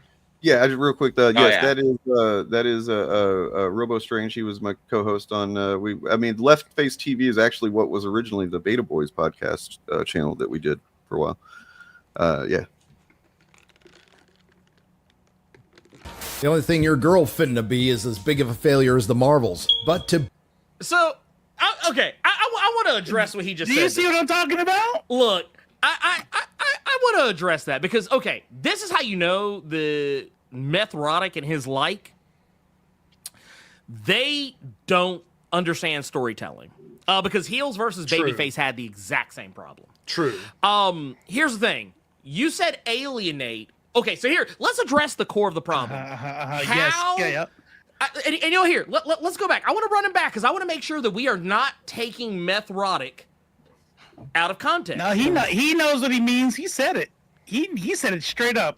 Oh, yeah, no, 100%. But I want to give him a chance. I want to give him a chance for clarity's sake. Doesn't waste any time and alienates the audience right off the bat because this is how it starts. So here's the thing. I'm going to leave his... The audience. Is anybody else get creeped out if you look at Gary's eyes for longer than 2 seconds? Yeah. Yeah. There's something going on that's genuinely upsetting. I don't know. It's probably the withered husk of his soul that died when he started doing this content. Yeah. This is the audience, like the audience, the audience, She said she wants to be better than white men.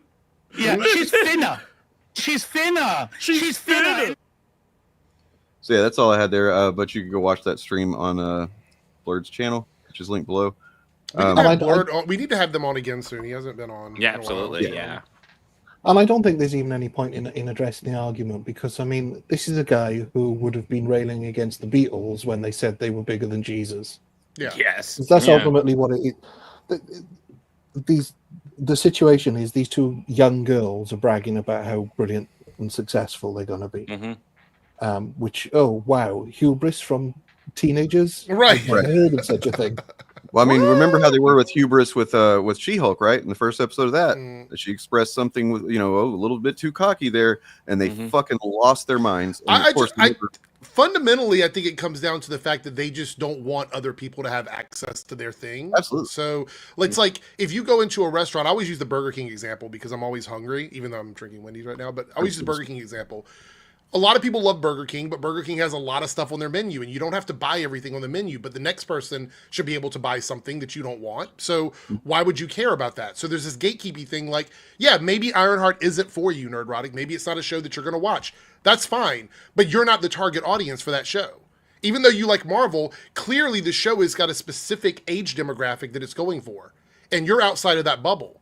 But that doesn't mean it shouldn't exist. It doesn't mean they're alienating the audience. And the fact that you have to tell your viewers, some of them who probably are in that target demographic, they shouldn't watch it because you don't like it, because you feel offended by it, is super creepily gatekeepy. It's really weird.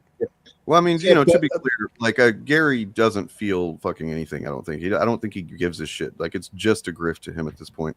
But you're right. He is activating that within his audience for sure. I think this is kind of mean, but could you guys imagine a guy like that as a husband and a father being he has a nice lunch with his wife and he goes, "Oh, sorry, honey, I'm late. I have to go into my doll room and scream about black people for the allotted hour." I have something about that. It's not directly related to Ironheart, but we can look at it real quick because it's fun. So I was looking for, just Gary stuff on Reddit and whatnot today, and found this post from a year ago. Of course, all of this shit is always under and saltier than Crate. The subreddit, the one with a K, not the other one that sucks. So yeah, he did a studio tour in 2021, and this is the wide shot of his room. and like people started really looking at the details of what he had in it. So I think he's moved. He has moved since then. So the room he's in is a different room, but he still kind of tried to keep the same aesthetic. Like there's so much shit that is apparently duplicates, triplicates, and then like, you know, he's got like 5 different TARDISes. So it's merch from his shop that he didn't sell. Is that what this is? What it seems like, yeah. But I mean, you know, then you got Rags and Mauler plushies there. But I mean, like, this is just, that's what it looks like. It's just merch. This is not a collection of something that people went out and bought. Maybe some of the older action figures or stuff he had when he was a kid that he pulled out of a box when he started doing this. That's always been my sense anyway. But I'm imagining him diving into it like Scrooge McDuck. Wait a minute. Does he have is that a Ben Reilly Spider-Man? Yeah. Why is he? That's not Peter though, right? So shouldn't that be gone? Shouldn't that be off the shelf? Oh no, it's fine. He's white. It's fine. Just don't call it Spider-Man. Ben Reilly is Ben Reilly, right? It's not Spider-Man. I can't believe he has a plushie of the N-word dog. That's crazy. What? Wait, what? Oh, the N-word. Yeah. Sorry, I did not understand what you meant by that at first, but yeah, he has. Well, let's address the core of all of these guys' issues, which is they really want to say the N-word.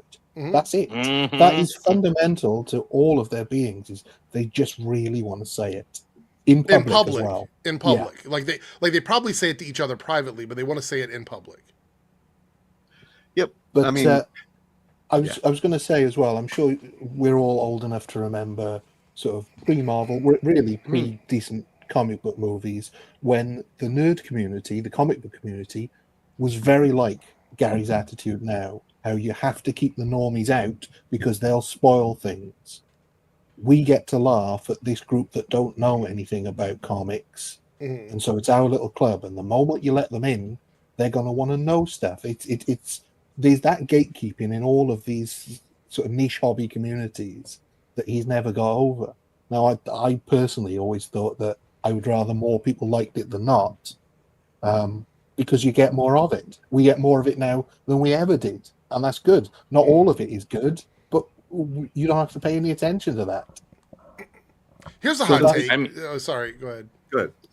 I was just going to say, to contribute to the overall lack of media analysis these guys do, look at their proclaimed love of Blazing Saddles, simply because it says the N-word a lot. Right. Ignoring the context that the only people who say the N-word in that are idiots, racist, and most of them villains. It's meant to point out that they shouldn't be saying it. That's the whole point. Yes. To that point. Yes. To that point. Black nerd girl on Twitter. Yeah, she was there. I got to see her. She didn't say hi to me. It was weird. That's strange. I'm sure if I was there, she would have said hi to me. You know, she may not know, but I am officially a member of the club. Oh yeah, me too. So we're balling here. We got the chains. We got N-word passes. You know, it's all good. Well, we talk about hip hop one time. What do the chains and all have of a sudden, to do with and the YouTube N-word tried to pass? take us down, didn't they? We're in the club. I mean, they probably saw those cards at like a fucking Hot Topic or Oh, something. for sure. But this just, thinking about what they just said, this kind of proves, I made a statement about how they take black characters on their thumbnails and kind of like hood them up, as they say in their comments and stuff. The fact that they see a big, thick chain as something that a black person would do is crazy. Like, it's almost like it's like racism from 30 years ago. It's not even like a modern racism. It's like old school racism. Yeah, that's like that's turn of the century Fox News racism. Well, I did not know about the Ryan Kinnell Flavor Flav drip. That's crazy. Eric, remember we looked at their audience that time. You remember what the makeup of it generally was. So they're doing that. They're speaking to their audience, which is a lot of old people. Yeah, but I wanted to point out something quickly though. Like, the idea of gatekeeping from these guys, and it just kind of hit my head when we were looking through his room full of unsold merchandise.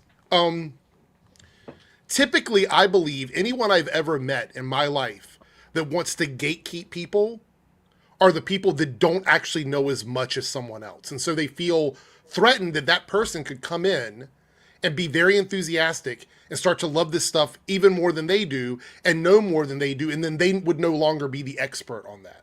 Absolutely. It's totally like going back to the clip of from Ironheart. If you really just think about it, it betrays their fucking deep insecurity and feelings of inadequacy. So because they're getting to a point where these characters are characters they don't know a lot about. This is a fiction. These are fictional characters that aren't there. They haven't actually become bigger than Bill Gates or anything like that. They're fictional characters. But even if they weren't, I mean, they're just saying they want to. It's just teenage girls saying, "Oh, we want to be famous," and do, like, and they're fucking. But doesn't that go against their narrative too? That's the thing. This is why it's so frustrating.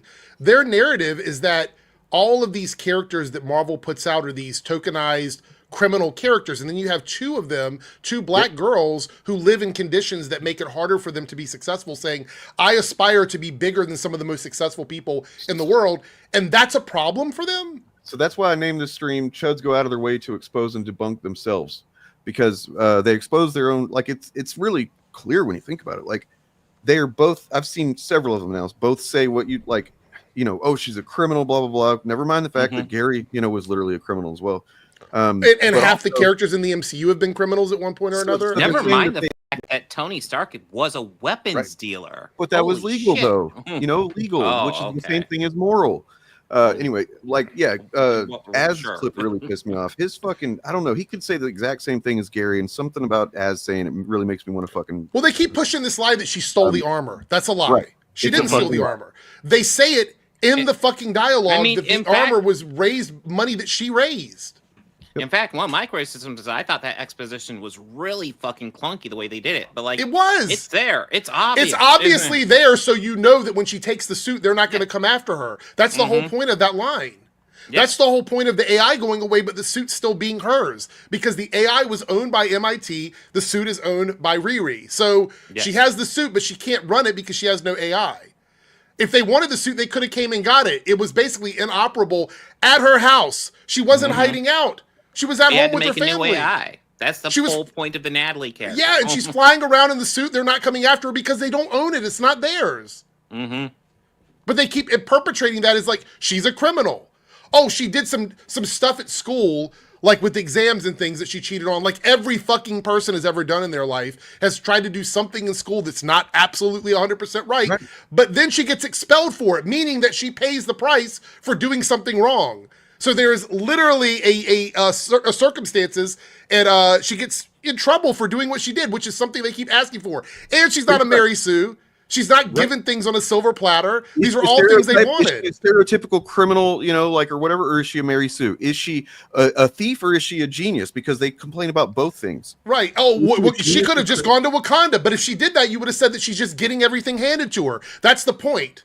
Like, there's no world where this character, this black character, this woman, this young black woman can exist where they will not have a complaint about it. They have a complaint already established for anything she could possibly do. There's no goalposts that they could have done in this show that would have made these guys happy. If she would have gotten everything from Wakanda, all the tech from Wakanda, Shuri would have helped her, Tony Stark AI would have been there, they would have claimed she's a Mary Sue and she didn't work for anything that she has. But when she does work for everything she has and she has to do it in a way that works for her character in the story, then she's a criminal, she's a thief, she's making all the worst decisions. There is no goalpost for them that works. This is why in my videos I've said it's all racist rhetoric.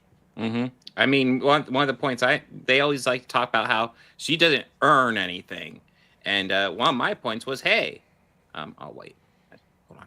I just want to point out the goddamn fucking the dog whistles are crazy on that thumbnail. Sorry. Oh yeah, but yeah, most famously, Tony Stark earned billions of dollars and massive genius by being born. You could say the same about Thor as well. What did Thor actually earn? Yeah. The reason he got kicked out of Asgard was because he was a dick. Yes. And he had started a war.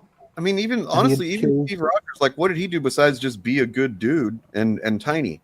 You know? Steve Rogers is one of the few exceptions, but like most he earned superheroes it. have He this almost dark. immediately he earned it, but like still, like it's not like he was just Well, so and you know Tony who else is Stark, an exception, real quick, right? Sam fucking Wilson. Yeah. So Tony Stark in canon has killed at least 90 humans and over 3,000 otherworldly beings or alien species. That doesn't even count the deaths that he caused by selling arms to like all these different countries. Well, who else illegal aliens, kills? those aliens be killed. So You know who else kills a lot? Steve Rogers and Thor. True. True. Yep. Star-Lord kills his father. Right. Yeah. True. I mean, this goes back to the goddamn Thor kills Thanos. True. It goes back to Wanda, right? Like in the fucking discussion Bob and I had with what's their names? Those idiots. Can't remember it right now off the top of my head. You know, those guys. But talking about how like Wanda she's so evil because of what she did in the WandaVision show. When it's like, well, that's what you want to call evil. I think it's more of an expression of a mental health crisis that she was in, considering the trauma that Tony Stark caused with his fucking bombs. You know what I mean? Oh, like you're talking about Madam and Bitch? Yeah, Madam and Bitch. That's it. So like, so Tony Stark spent 15 years redeeming himself after all the shit. Look, I mean, even in the MCU, he created fucking Murderbot that dropped a country from the fucking sky and killed a bunch of people. Yeah. You know, he sure, he felt bad about it. He did take it down in the end and stuff. But it's okay, but like we never called him a villain for that. We never fucking called him evil. But she, even in this, she's not a thief. At the point in time of this video, she hadn't actually stolen anything. This is just a lie. The murderer? lie. Who did she murder? That was like so she fought with one of the guys that was trying to kill her, and then the armor saved her, but not right. him. But that makes her a murderer because she was trying to save her. So she's supposed to let him kill her. Just lay there, let me kill her. But trash. Is Derek Chauvin a murderer or not? I just want to, in context of this. Sorry. The fucking criminal is so laughable because literally we've just pointed out how almost everybody in the MCU at one point or a time has been branded a criminal. Like the entire Steve Rogers arc with the Sokovia Accords branded him a criminal. He was on the run. Technically a criminal than he did not, when you think about it. Yeah. So well, I mean, one of those scenes has a. Sorry, Bob, I didn't mean to cut you off. I was just going to say. Go ahead and finish your point because mine's going to lead up to my short. So. Oh hell yeah. One of the scenes these guys obsess over is the one where the character leaves Riri, right? That's the name. I haven't seen the show yet. I'm not really invested, but the suit rescues her. Yes. And she leaves the other, like the antagonist to die, right? Is the implication. Who was trying to kill her, but she doesn't. But calling that not doing murder it on purpose either. Yeah, saying that she killed there is like saying that if you through inaction allow someone to die, you're like a murderer, and that paints like Age of Ultron in a pretty dark light for the Avengers. Absolutely, yes. It also brings into question John Walker's act that they keep trying to glaze over with the shield. Yeah, that's okay, but like what he was does is bad. So, this is a great point. Batman Begins. Literally, the final thing that happens in the conflict with Ra's al Ghul is, I'm not gonna kill you, but I don't have to save you, and that's kind of his hero moment in that movie. Right. And what she does is not nearly that specific. Like that's Batman purposely leaving him. Yeah. Now I've seen the whole show. I don't want to spoil it, but I do have to jump out of here before you get going, Bob. So I just want to say this quickly before I head out, though. The decisions that she makes in the show, all the things they complained about, make total sense when we get to the finale.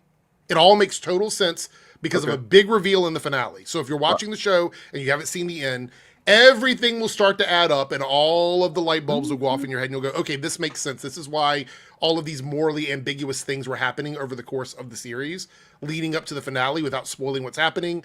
So it will make sense. And it's got one of the best finales of any Marvel TV show.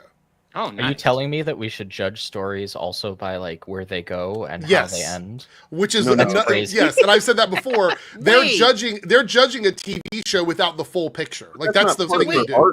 That's not part of the art of the character. If it's something that happens later, it's the same thing they did with She-Hulk, right? Isn't this the same thing they did with She-Hulk? They complained about She-Hulk and ignored a character arc.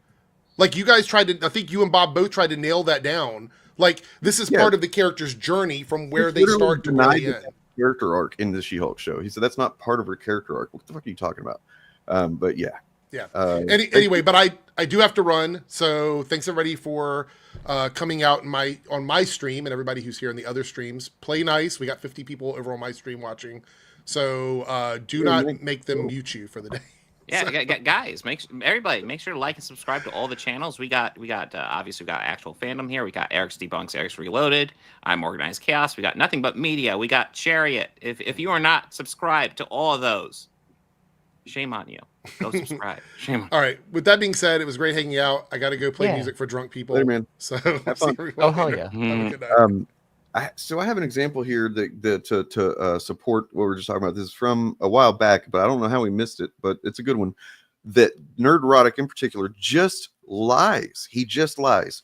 Watch this shit. Runner who was asked what her favorite Star Wars was and couldn't answer the question. So when people are like, what's your favorite Star Wars movie? I'm like, there is no Star Wars movie. There is only Star Wars.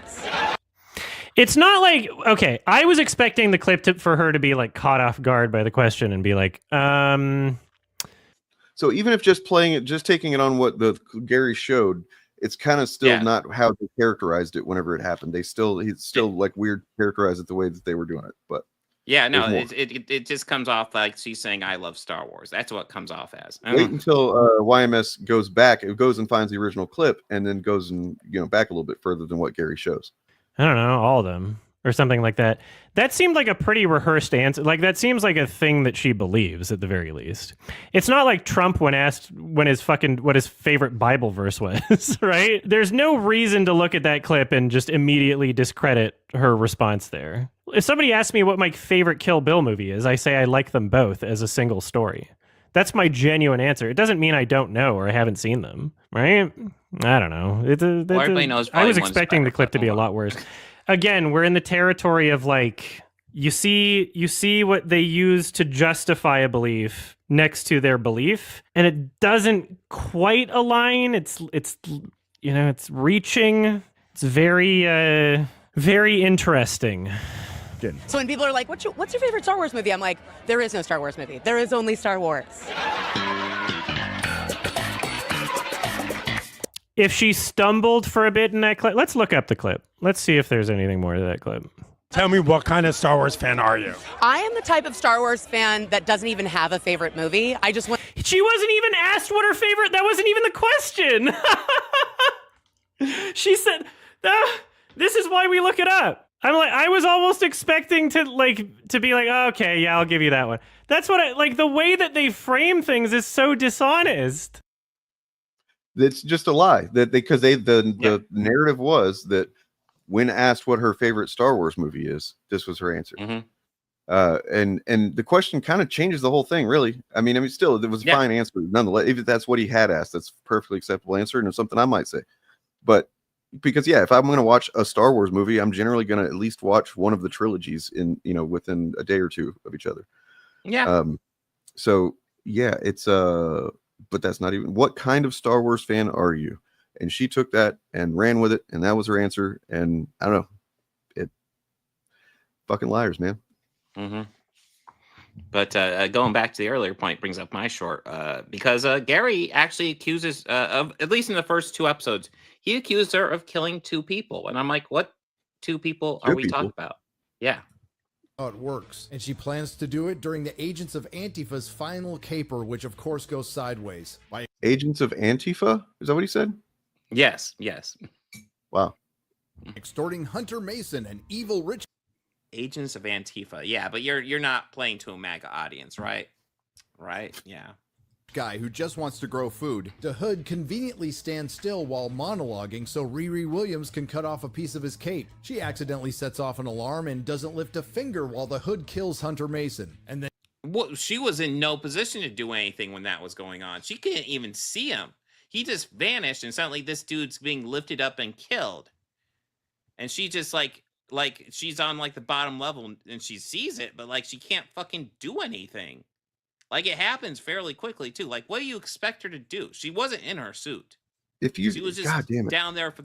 Yeah, and the other thing to also add is that like she doesn't have superpowers, and clearly that Hood is giving him some sort of superpowers to easily just pick up somebody and kill him the way he does. But apply this level of scrutiny to like her being responsible for that death. Okay, like sure you can say she was involved in the timeline of events that led to him dying, absolutely. But then once again, I'm just gonna say but Derek Chauvin did not kill George Floyd, right? I'm just saying, I'm just asking because they say he didn't. right? That it was some kind of heart thing or whatever. It's like, so he was involved. All right, just making sure. Well, even in fictional examples, how many times have we seen the hero be unable to save somebody even though they're standing like right next to them? Because it would have involved them being killed as well. It's ridiculous. It's such Far be a... it for me to speak for Black people and their experience, but I have heard many times that that you basically have to come out of the gate perfect in order to, and you're still going to get scrutinized way more than a white guy's going to in any whatever the example is, a job role or whatever. And yeah. I believe them when they say that because I see it happen, especially diving into this type of fucking media. They're doing this, and the white guys get a pass. It's like, yeah. Hey, do you guys remember when people like this were waxing poetic in response to The Last Jedi about how Disney is killing our heroes because of Luke Skywalker getting like his tarnished in terms of his characterization? Right. Luke literally has this happen to him in A New Hope. At Biggs Darklighter dies and he's unable to like save him. Like I just if you're taking this approach to things where it's like a really powerful bad guy kills someone in front of you and you don't say that, wow, you're a bad person. It's like, big dog, what are you talking about? What are you talking about? So, I mean, in that case, Peter Parker killed Uncle Ben, or at least yeah. I mean, he's directly in the series of events that led to it. So he's responsible. I mean, obviously, Luke Skywalker killed Obi-Wan Kenobi. Yeah, true. Yep. So I don't know, but yeah, Anakin's not a bad guy. Yeah. Don't call him a villain. Blaming her for that death was ridiculous, and then I don't have Hippoclipped ready, but like he has the best example for the other one that gets thrown out. So this probably more than this one. This sets me up really well because I have a couple of clips of let's see. Oh yeah, okay. Cool. So yeah, sorry, I think we just got a Hippoclipped drop. I'm gonna have to pull that up in a minute, but. Oh yeah, so I was just watching some clips of this guy the other day, and this is a perfect example of how their racism comes out when they're just analyzing what happens in fictional media, like we were just talking about, the whole scrutinizing a black girl way harder than they do anybody else, basically in the same kind of context. So there's something weird about, I mean, obviously it's racism. It fucking warps your brain. It makes you fucking stupid. But where's it at? Here we go. Make sure that my shit is muted so there's no echo. All right. Somebody, I think the artist did a pinup with all the black characters, and somebody leaked it and said, that's the cover. McDuffie's going to turn the Justice League all black. He's getting rid of the white guys, Never a plan, never even considered, but it freaked people out, so they're reading the stuff looking for proof.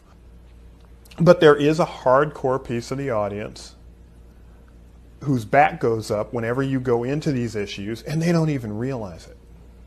And what kills me about it is when they're writing about it, they're always hyper-rational. Look, the fact is there are more white characters, and if you picked randomly, you would end up with all white teams. And the fact that there are 3 black people on this team is statistically ridiculous. I mean, it's obviously a quota. And the quota arguments on fictional teams crack me up. Because who's actually, I'm sorry, is somebody losing a job here? Which fictional character is losing a job? There's no connection. They're not talking about what's going on in the comic books. They're talking about what they think is going on in their lives, and that's not really going on either. R.I.P. Dwayne McDuffie, man. Yeah. Way too young. Yes.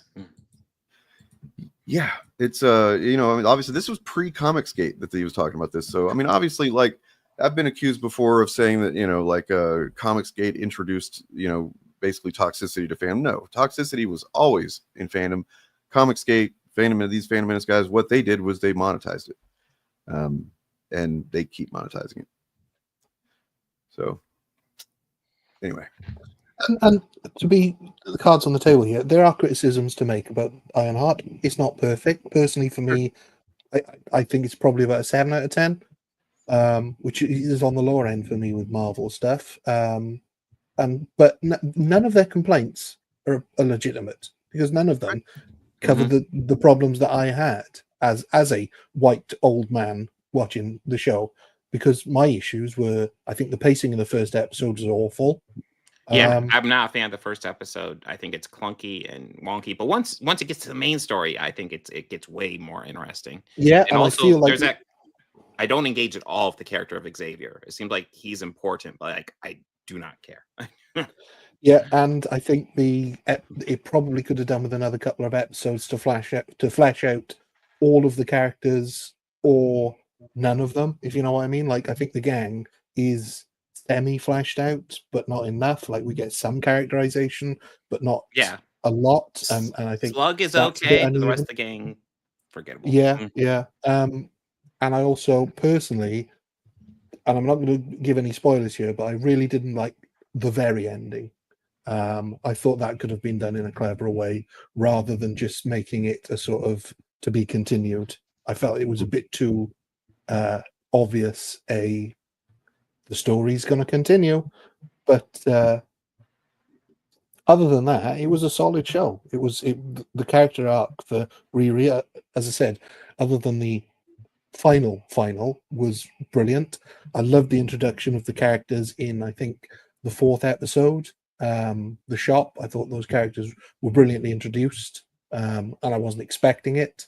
And it's just enjoyable for these guys to describe it as the worst thing Marvel's ever done, which is how they describe every show. And have they describe not it seen the as, final episode of Secret Invasion? well, and this is something to look out for. They describe everything as a disaster. It's like, how many Yes, disasters true. can you possibly have? It's not a disaster at all. And yeah, the worst thing ever, until the next thing they decide they want to go against is the worst thing ever. And eventually everything is the worst thing ever. And if everything is the worst thing ever, then nothing is the worst thing forever. True. But yeah, the complaints are just so tired and overwrought. And also, finally, I think all of them say that their audience should definitely not watch this show. So I think we can all agree that there's no way they're going to cover the last 3 parts because they've already told everybody not to watch it. Well, the only reason they would cover it is if they're like doing this just for money and just pushing outrage for money. But their fans tell me they're genuine. They wouldn't. Yeah. They wouldn't do that. They wouldn't.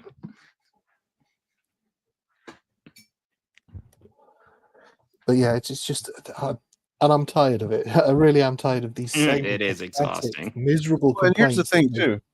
I want to add this, that us talking about this. So like, I can't stress enough how much Gary, in particular, the main guys, they don't give a single fuck about this media. They do not have any emotional investment, any kind of, like, they maybe did at one point. Now it is just, it's the same thing as this is the spatula they use to flip burgers as like an comparing it to working at a burger restaurant or whatever. It's just a tool that they use, right? Yeah. And the only thing they care about this media is how they can exploit it for outrage, and that is it. And in fact, us talking about this and spending this much time on it it's actually unfortunate and frustrating, because what we're trying to reach the people that they've fucking poisoned, or at least filter, some people that might fall into that content. But the main thing is that they're doing this to distract from the first thing that we talked about today. That's what they've, one of the, other than radicalizing people to the fucking far right, the other purpose of it is to distract people's brains so that, how we talked about how they don't have any information about whatever's going on politically. Part of that is because they're filling their brains with this garbage. And then they go over, it's a distraction because their fans are going to be hit by these real world political issues. And I think they're too stupid to realize that if their fans have got less money, and if their fans are dying off or are deported or are made sick by this or poorer by it, they will lose money. They're too stupid to realize that. Hey, look, it's Tony Beers. What's up, Tony? Hey, man. Oh, look, it's Beta Beagle. What's up? Quick, put up a picture of a black person to scare him off. That does it every time. Even better, Or a woman. Or a woman. He definitely doesn't want people looking at him. But yeah. Dude, we can't put nightmare fuel like that up. True. Let's be clear here. We're outraged about racists, which I think is a good thing to be outraged about. I think it's Outraged good to can be be a good outraged thing, about. it's sincere, you know. Just sorry, I interrupted you, Ryan. My bad. No, I was just outrage. Yeah, like you said, outrage is good if it's directed at people doing harm to others. What harm did Ironheart do to anybody that they should get so outraged by it? And they were. I mean, Critical Drinker in his review actually sounded genuinely angry that they dared suggest that Riri was as intelligent as Tony Stark, but without his money. Genuinely. When the claims they made in Wakanda Forever. But they're not emotionally invested on the level of like caring what happens to Marvel. Oh no, it's performative outrage, absolutely, as well. But one of the complaints that they made about Wakanda Forever and Riri's character is how was she able to build her initial prototype Iron Man suit or armored suit without Tony's resources? That was their initial complaint. Now they're saying that there's no way she could do it because she's not as clever as Tony. So I mean, it just doesn't jive. They're all over the place. I mean, the geniuses in the MCU already. We got like what? Tony Stark, Bruce Banner, Peter Parker, Shuri. Although I don't want to talk about her, she's not a white guy. But like, you know, there's plenty of geniuses in the MCU. Why like what? Is there like a quota for a maximum amount? Like, it's such a weird argument. It's like, just watch the story and see if the story works for you and talk about the fucking story. But of course, that requires actually like embracing media and actually going into it with an open mind and assessing it honestly. And we know none of these guys are prepared to do that. Anyways, EFAP did a 20-hour stream on it. We just listened to that. Jesus Christ. Did they really? No, not 20 hours, right? No, but it wouldn't fucking surprise me. I mean, yeah, the fact that you know I what's wasn't disturbing? sure The if he fact was that I could joking. say something that outrageous and you'd be like, "Oh shit, they actually did." So, you know, we try to make the case here on basically every weekend and a lot of our videos independent of this stream that these guys are grifters, right? It would really be easy if like one of them, like I've always said this, the only way to know for sure if someone like 100% confidence that they were grifting is if maybe they had admit it or something. You know what I mean? Like, so if one of them just like one day decided, you know what, I'm just going to cards on the table. I used to be a grifter. That would be great. I would love that. Well, there's no clips of that though. In fact, we have that. That happened. Oh, what? But first, I finally found this. And show this here. Alpha Eagle. There he is. Jesus Christ, you can't jump scare me like that. Fuck out of here, Tony Beers. All right. And by the way, no, wait. Sketchy said, is he here to pay his dude? He's not even monetized, I don't think. I think it's interesting to be so sensitive and thin-skinned that you would take umbrage with the term outrage, just because like it's such a byproduct of the internet tendency to really contest the idea that you got mad. Nobody's mad. I'm not mad. Please don't put in the paper that I got mad. I mean, all right, man. I think we all know that we're all humans here. Like the need to deny it is what's a little bit telling, you know, like that's being sensitive. That's being a snowflake. Come on.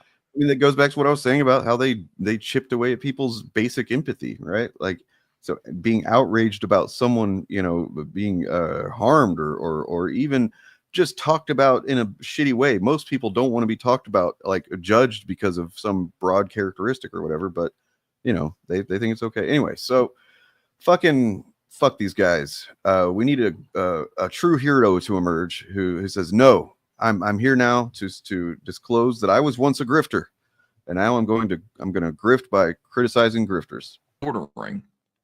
Everybody's talking about this clip here, and we tried to watch this yesterday, but he's hard to watch for me. Do you guys enjoy the quartering? Like, you watch his show? Oh, yeah, love him. Shit. Do you watch this guy? I'll bring your knitting. It keeps you awake. All right, so here he is. Let's see. The other big good piece of feedback is that, Jeremy, you're not. Why does he, like, you guys said that I sounded out of breath. I was eating when I was making that video. I like the way I sounded. Sorry. I used to say that Ethan sounds like he's always laying on his back drinking gravy when he He does kind of have like porch guy energy, you know? Porch guy. Oh, anyways. The quartering seems out of breath just sitting here, and looks like he has worms or something, like he's squirming around in his chair. I see these YouTubers squirming around in their chairs all the time, like just fucking. I just did that, gave myself a wedgie, just squirming around in their seats. And I wonder, like, what goes on back there? Like, you have worms? Like, what is that? Like, why do Eric? Ethan's wondering what goes on back there behind, in the quartering's ass, essentially. Oh, we know. I will happily say I don't wonder. I don't It's care. part of the law. This is. We know what happens with the quartering. Didn't he shit himself in some bathroom of a supermarket? Was that him? Did he do it? I know that he That was pissed quartering, in the drain in his basement, but No, apparently he tells a story about like having to go in a Walmart and then not quite making it, and he literally tells a story. He's like, "Do you really want that out there? That is a hell of a story to put out there." I mean, if you want a poster boy, trusted a fart that we shouldn't have trusted, right? But who's going to talk about it on the stream?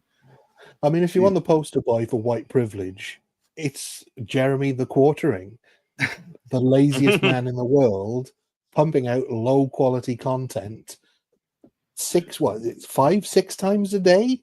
Yes, and over 1 million subs. Content, and literally letting Nazi book publishers advertise on his videos. As a Turf Nation, I broke that story. I was gonna say, like, that's why Jeremy squirms so much, is because he's doing that thing. You remember the guy who got caught cheating in a chess tournament because he had like the little vibrator up his butt, and the guy was like telling him which piece to move. By, No, I didn't know like about sending that. him a signal. That's what he's doing, but it's David Duke telling him when he's doing a good job on stream. I mean, it seems like the last time I saw something from the Quartering, he at least had his camera pointed in the middle of his face, not whatever this is, where he's bouncing off the top of the screen.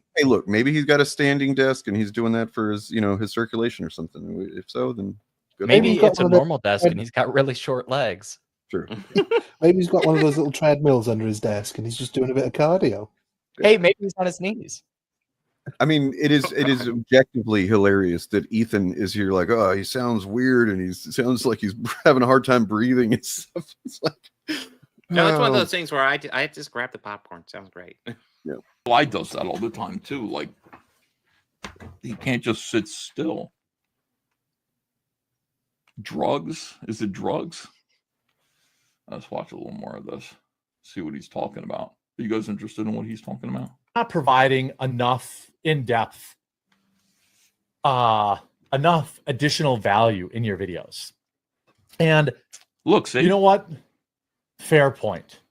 I think the market has shifted and it's no longer okay just to have to, just to read an article. And it was never really okay, Jeremy. Like, it was, No. I mean, it was like legal, I guess, technically. It wasn't against terms of service, but it was always really lazy and shitty. give my whoa, that's crazy. I need to be better. And to avoid having my wife sell her feet pictures. He's on the verge of a heart attack. He's going to have a heart attack soon. I can tell by his behavior. And he's about as heavy as I am. He's like, I can tell we can smell our own. Just to be fair. But I'm not huffing and puffing the way that he is. Like, he is on the verge of, like, there, I can tell, like, just like the way he's talking, his behavior. It's going to get there in a minute, guys. I promise. The moment that I set up earlier. His heart rate is way up. He has a rash, even. Does he have a rash? All right. I don't know. Let's see. I have hired a researcher full-time. Her job is to help me formulate these videos to add more information to them. Can you imagine? Like, he's coasted by on doing nothing for, like, but just reading articles and shit, and articles, from particular sources, in fact. And then I think he did have a website for a little while that got shut down, which apparently was just pushing, of course, white supremacist narratives on there. But like, and then you get to a point where you're like, oh, fine, I guess I'll have to do some research. I'll hire someone to do that for me.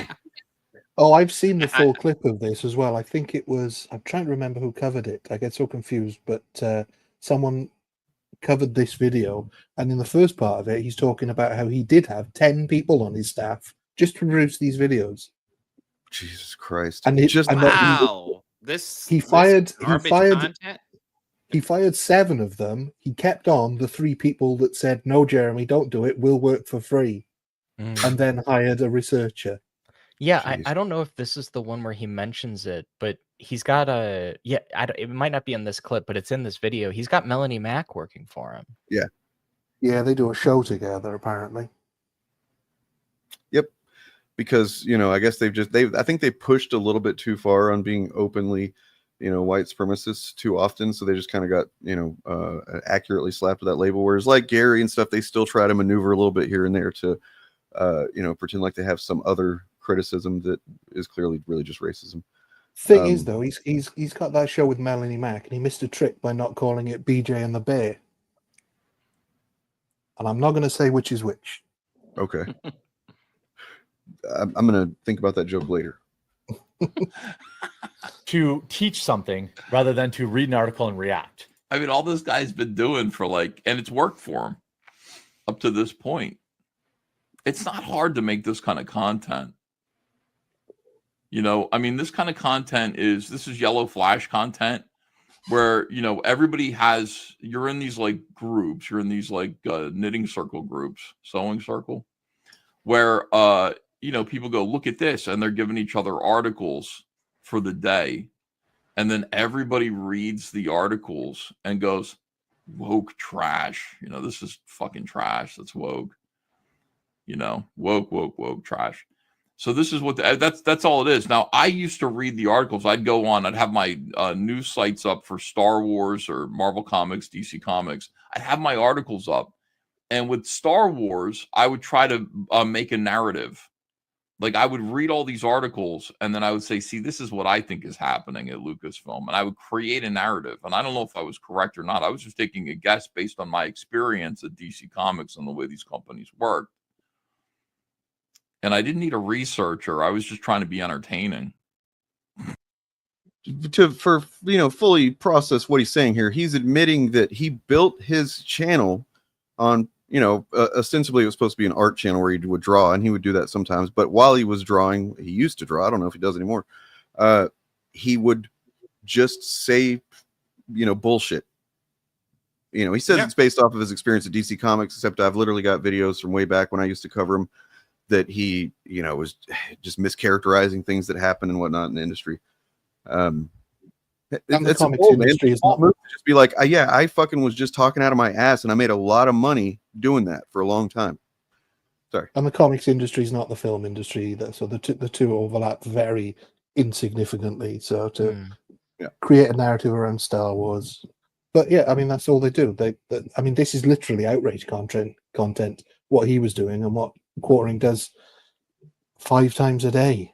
Oh yeah, outrage content. Ethan Van Sciver was like, and this was all I knew about him for a while. Like when I was making those videos about The Last Jedi, I touched briefly on that stream that he did where he bought all those Rose Tico figures and he like cut them up with scissors, just dismembering them.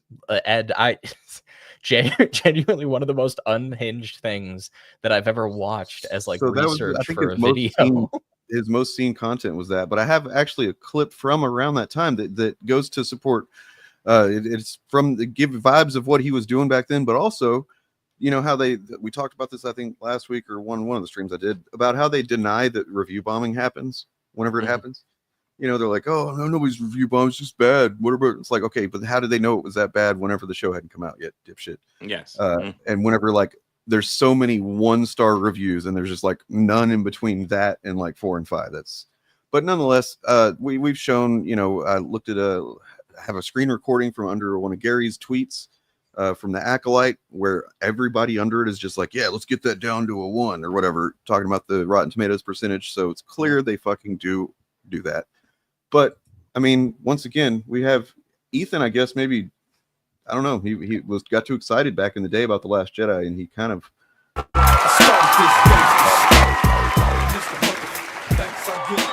Thanks. All right, everyone. Yeah, you know they know. Welcome to Comic Artist Pro Secrets. I'm Ethan Van Skyver, 26-year veteran of the comic book industry, world's This is for the Rise of Skywalker. most charming, elegant, eloquent, yet humble man. Great big Star Wars fan, trusted member of the media. Oh no, everyone, it's a Rotten Tomacalypse. Rotten Tomatoes. Rotten Tomatoes is where everyone is converging right now to express some anger, angst, at the current rot going on in Hollywood, the current SJW scheme. These SJWs think they're so clever. They think they can hide. They think they can pull one over on the American people, on the world. They can't. They can't do it. They can't pull one over on the Chinese, that's for sure. You should see the reviews of The Last Jedi. They're hilarious. They also can't pull one over on us. We are here. The Fandom Menace is monitoring these weirdos. We see what's up. Of course, Rotten Tomatoes got very scared. They got very tipsy last week. A week ago, they took down that Wanna See score because Captain Marvel had been driven down to 27%. Imagine that. 27%. It's bizarre that he's both admitting that they fucking review bombed it and then also acting like that says something about the quality of the movie or whatever, right? Because a movie that did end up making over $1 billion, so people did want to go see it. But then Gary does it the same in his Ironheart review, where he talks about how the trailer was ratioed. And again, I've said it before, that's a tell that he is a liar, because he knows what the statistics are for downvotes, and he knows they're wrong compared with the add-on. So he knows he's lying to his audience. And just to sort of narrativize Ironheart's journey on Rotten Tomatoes, before it was released, it had 38% amongst audience reviews before it came out, before anyone saw it. So proof it was review bombed. When it was released, it went up to 70 before these guys got their videos out. Now they've got their videos out, it's down to 53%. And some of the people in the comments are parroting almost verbatim what these guys say in their videos. I mean, literally, one of the first negative reviews I saw was, she steals the suit.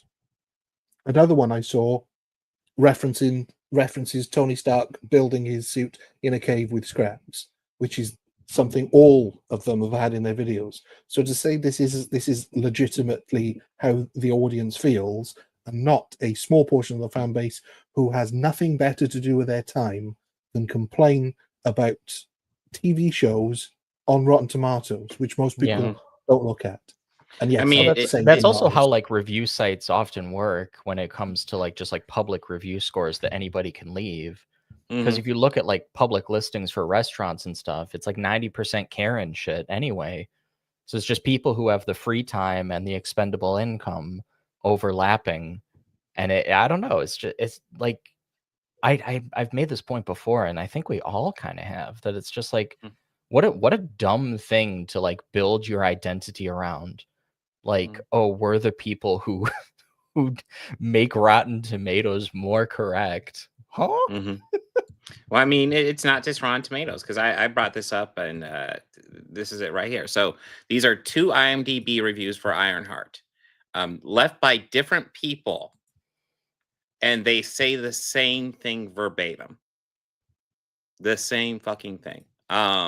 Yeah, Sorry, guys. It's gaslighting bullshit. And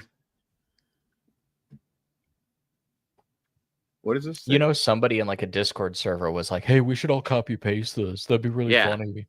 Yes. These are 2 different reviews for Ironheart, left by 2 different people on IMDb that are You say they're verbatim the different, same thing. but I don't see how they're different. You know? The username is different. Oh, okay. And Fair one enough. of them's a 1 out of 10, and the other one's a 2 out of 10. Oh, Yeah, okay, yeah. Totally legit then. And one of them has a spoiler warning, the other one doesn't. Okay, I see. Yeah. Never mind the fact that content of the reviews verbatim the same thing. Coincidence. Yeah. Look, just because people criticize it the exact same way verbatim doesn't mean that there's anything dishonest going on.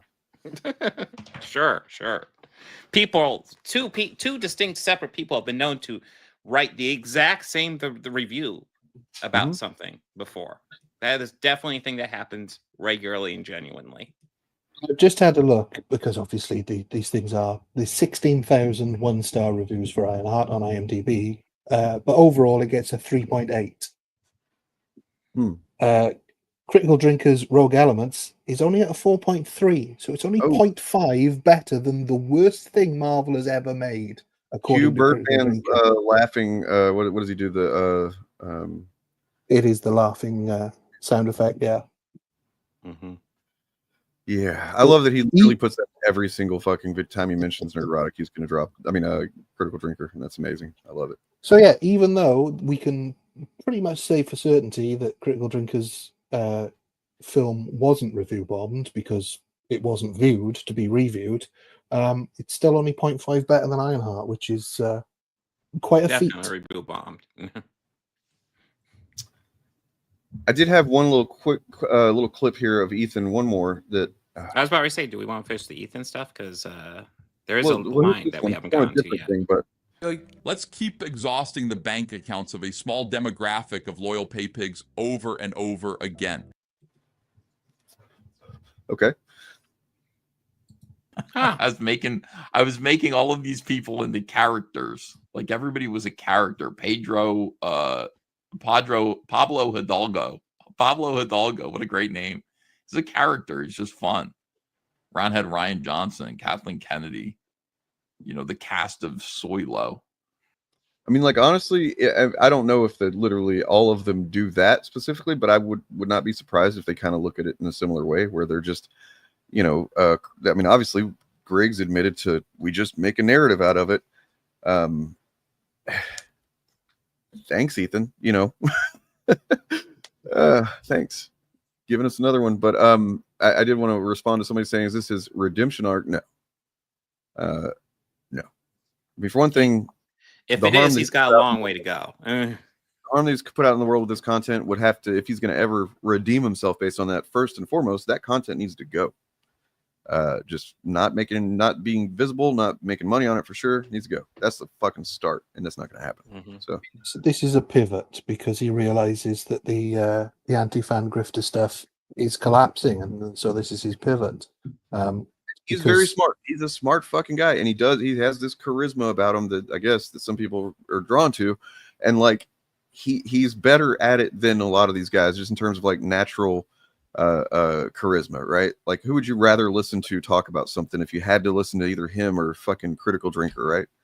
I mean, just this comparison here between EVS and fucking Jeremy Hambley. I mean, shit, EVS is way more charisma. It's easy to be on his side whenever it's these two guys on screen, right? Or whenever it's him and versus Eric Fry. It's like, well, you know, they're both, I know because I've proven over and over again, both of them have lied a lot.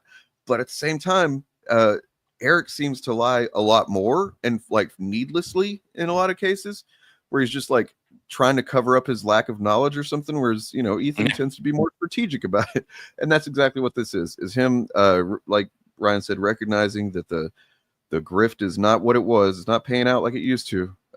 So he figures, well, what do I have that I can offer? Like same thing, the same pivot he did with whenever he got it didn't get renewed at DC. It's like, what do I have?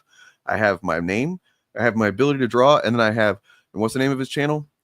Comic Pro Artist Secrets Revealed. So he felt like I can say that I have secrets about the industry that I'm offering to people, and that's going to seem like, you know, that's going to give me an edge in this fucking market of emerging grifters on YouTube.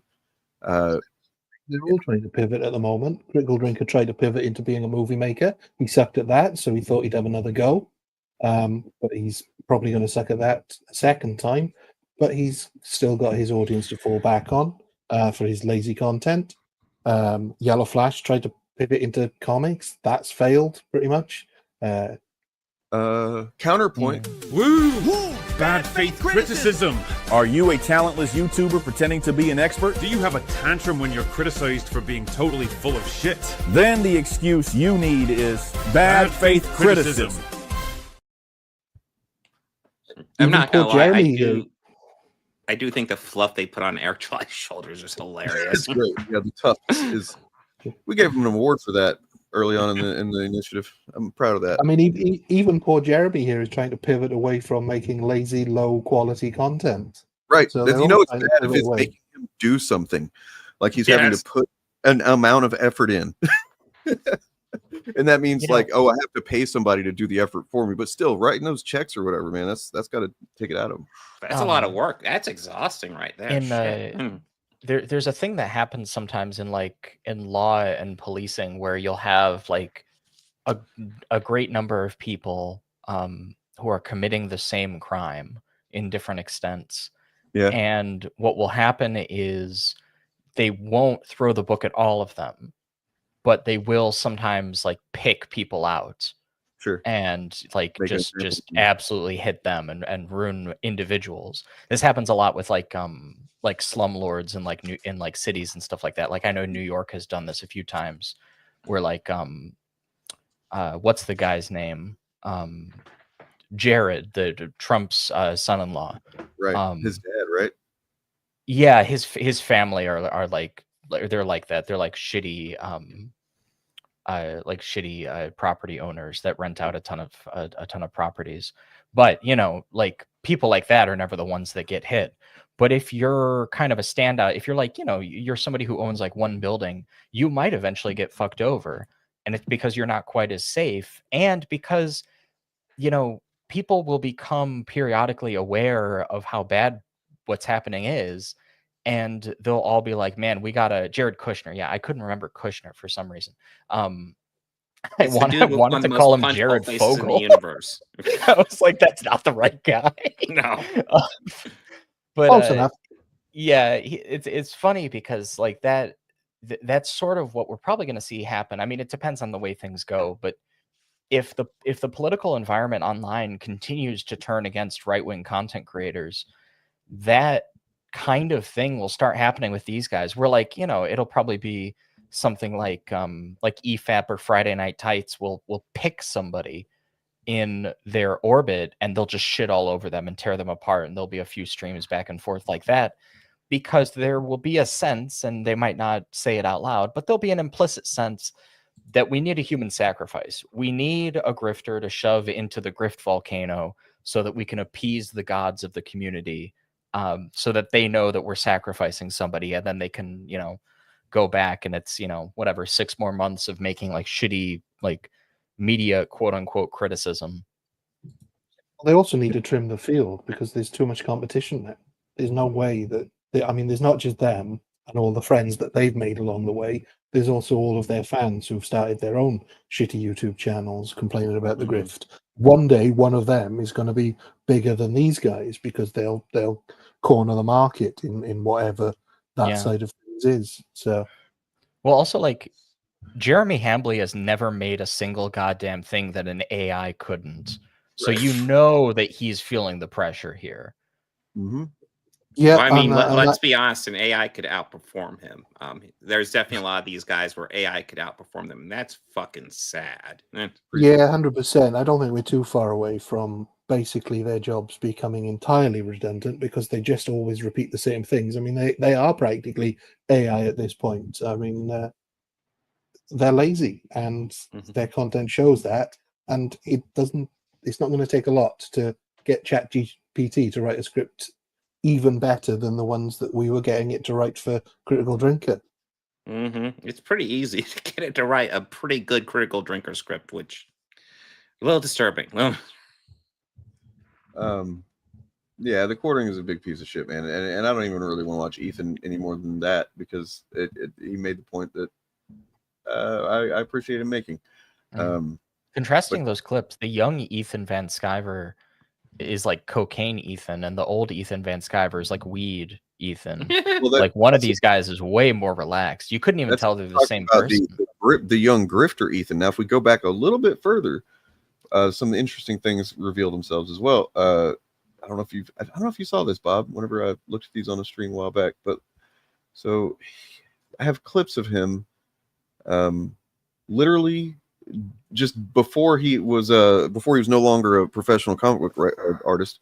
He's just debunking Comicsgate before Comicsgate even existed. He's saying so people are accusing or saying that, oh, can you you're working for one tour response while driving is pretty interesting, as well as just noticing that his way of speaking is not nearly what it becomes yet. Let me find it real quick.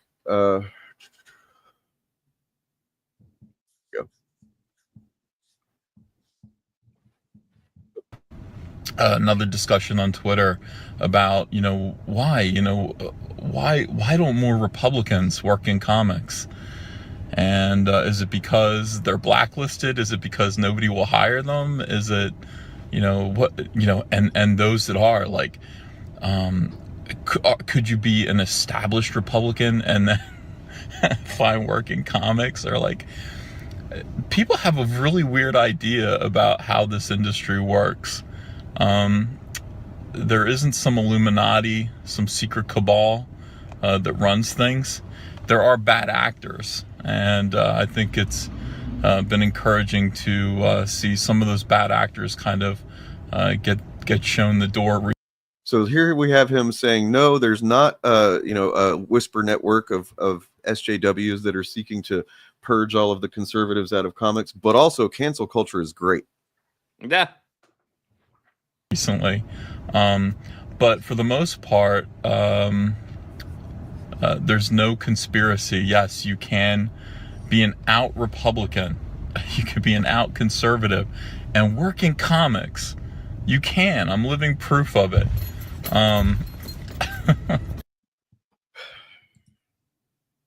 Until you start. Is he driving?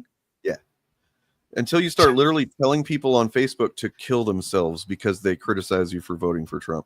That's what really got his contract not renewed, which he confirmed for me whenever we spoke a while back. I was like, did you actually get fired, or was your contract not renewed?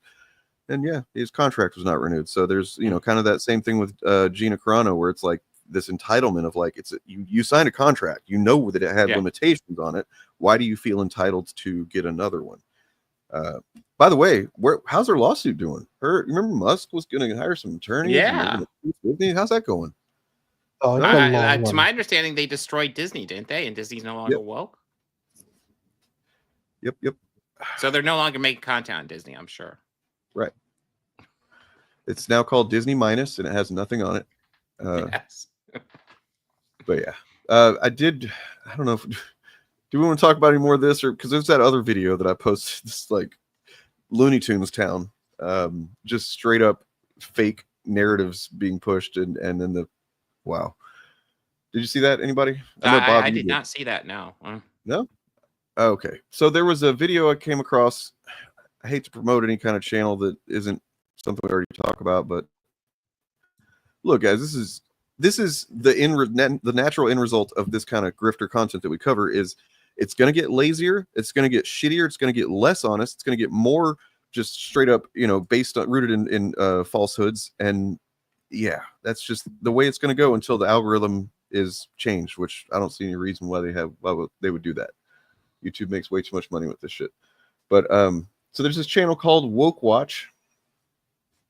That tells you a little bit right there, I think. Yeah. Let me pull this up here. And so the name of this video is Ironheart Series Collapses. Bob Iger forces mass firings as Dominique Thorne faces backlash. Okay. The fuck? When did any of that happen? Over Ironheart? What? So we're not going to watch the video or anything just because, like, fuck them.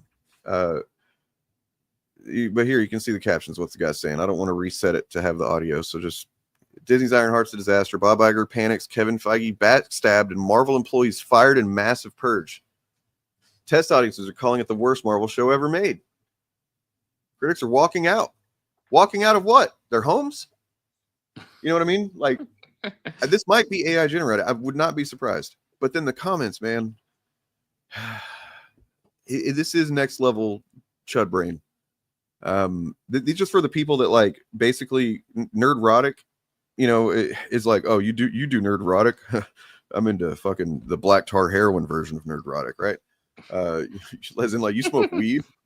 I'm into heroin. Disney never learns. But you know what? Let me just pull up the screenshot of this comment that I found because holy shit, man, this is nuts. Here we go. So this is a comment under there.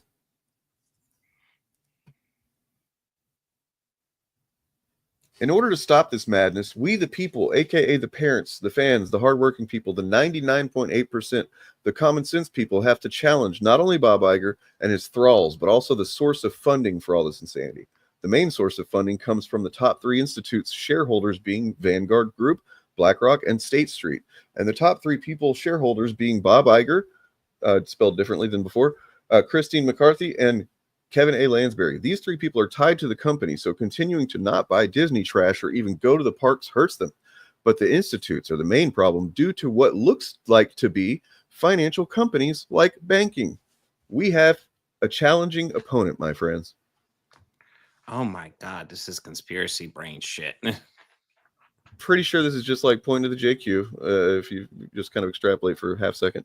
But 99.8% of people that reject this woke trash, and yet it's still a challenging opponent.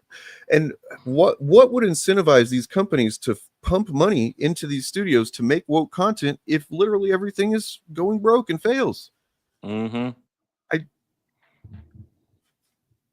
Anybody got any answers for that? No? Well, I can only assume that whoever this Vanguard Group, BlackRock, and State Street are, they must be some kind of hippie communists who have no interest in financially benefiting. Anti-capitalist for sure, right? Well, Famous yeah, radical very. leftist Bob Iger. Christ. Let's see. So we have covered BlackRock before. We haven't covered Vanguard Group or anything like that. So let me look those up real quick. I mean, they're all basically the same. I mean, I know. They just tell people. I just want to mention about this comment. It says the top 3 institutes shareholders and the top 3 people shareholders. Mm-hmm. Like what? This is crack pipe politics. This is gas leak politics. Yeah, what are you talking about? The line, what looks to be financial companies like banking, reveals exactly that this guy has no fucking clue what he's saying. He just knows some words generally. I mean, the BlackRock stuff, I remember everybody was talking about Financial BlackRock when companies ESG like was banking, the big thing. banking the company. Yeah, and we already went over the ESG crap, and it's just, hey, they essentially, you could, ESG allows you to invest in companies that support certain environmental policies or diversity policies and stuff like that.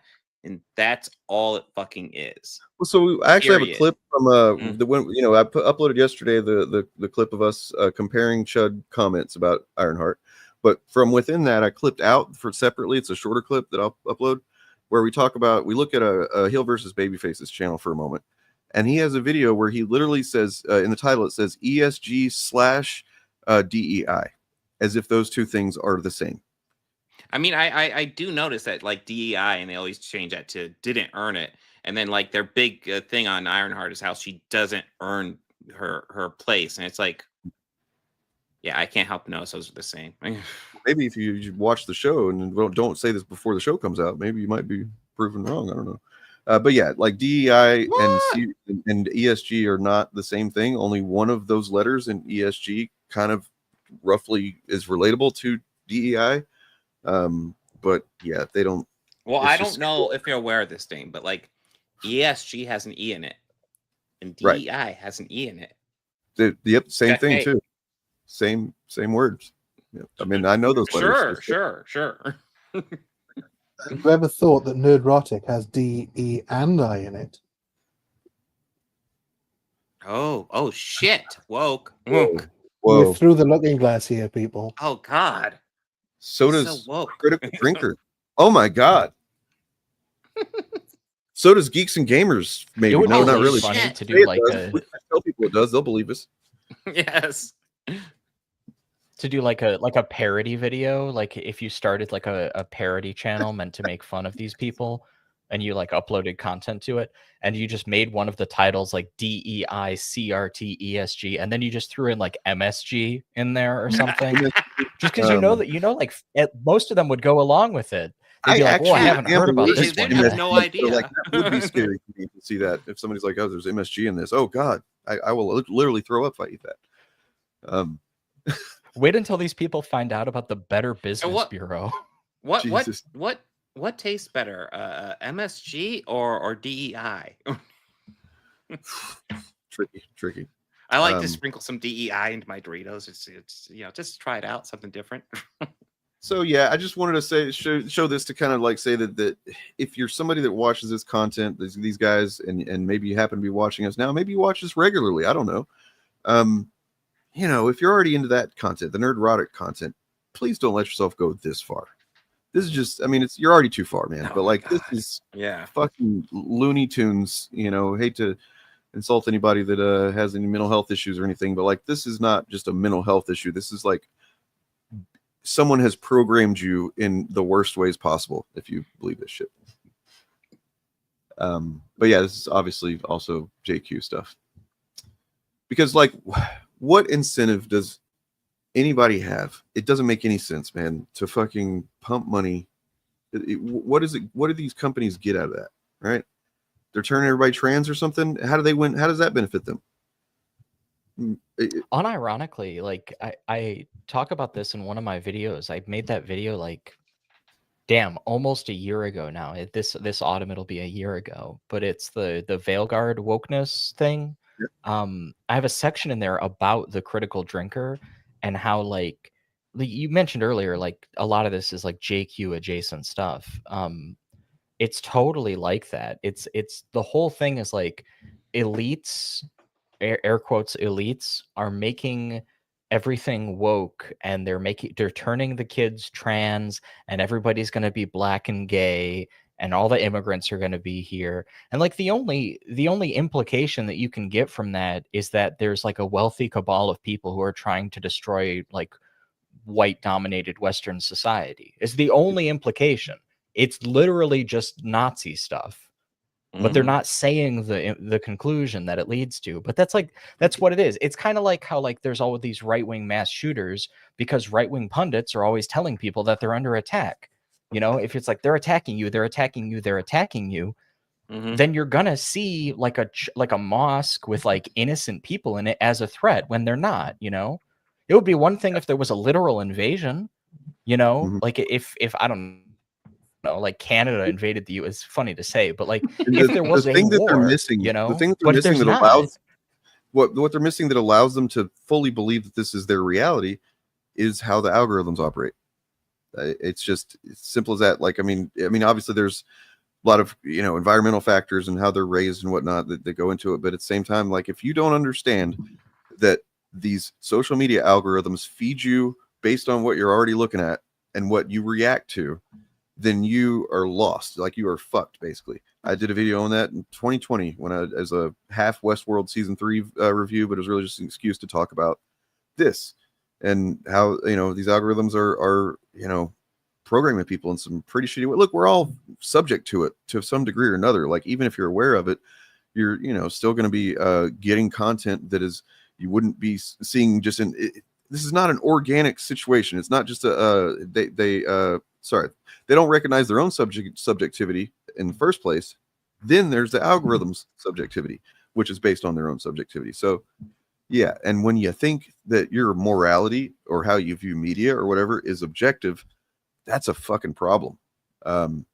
You're now like a dangerous human being, in my opinion, if that's how you see things. It's also the cognitive dissonance, though. I mean, these guys raging against Disney as being the big evil monster, this multi-billion-dollar corporation. And yet they're all cheerleading Trump, who was just given a tax cut to companies like Disney. Yes. Trump has just put money in Disney's pocket. Yep. Maybe more money than any film that they've released this year has done. I think we should all make sure to try and repeat that whenever possible. Now that you mention it, that's a really good point.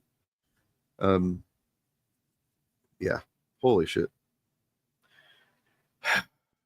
So yeah, anyway, I did have another video on Ironheart that would be kind of another angle to take on this, but I might save it for Friday. I don't know. It's by someone called Jay Longbone.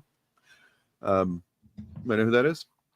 I'm aware of them, yeah. Familiar. Yeah. The name's familiar, at least. It's an interesting angle because she, which I didn't know this until I started watching the video, which was titled Weird and shit, is she's a black woman herself. So yeah, coming at it from that angle and being just as critical, if not more so, than Nerdrotic or Critical Drinker about what's in the show. and also lying about it, is an interesting angle that I would like to explore. So She's I don't know if she still is, but she was a regular EFAPper. She's one of the ones on the Condra video who didn't believe that the Mayans could build stuff underwater. Oh God! Just so much to break down with that critique.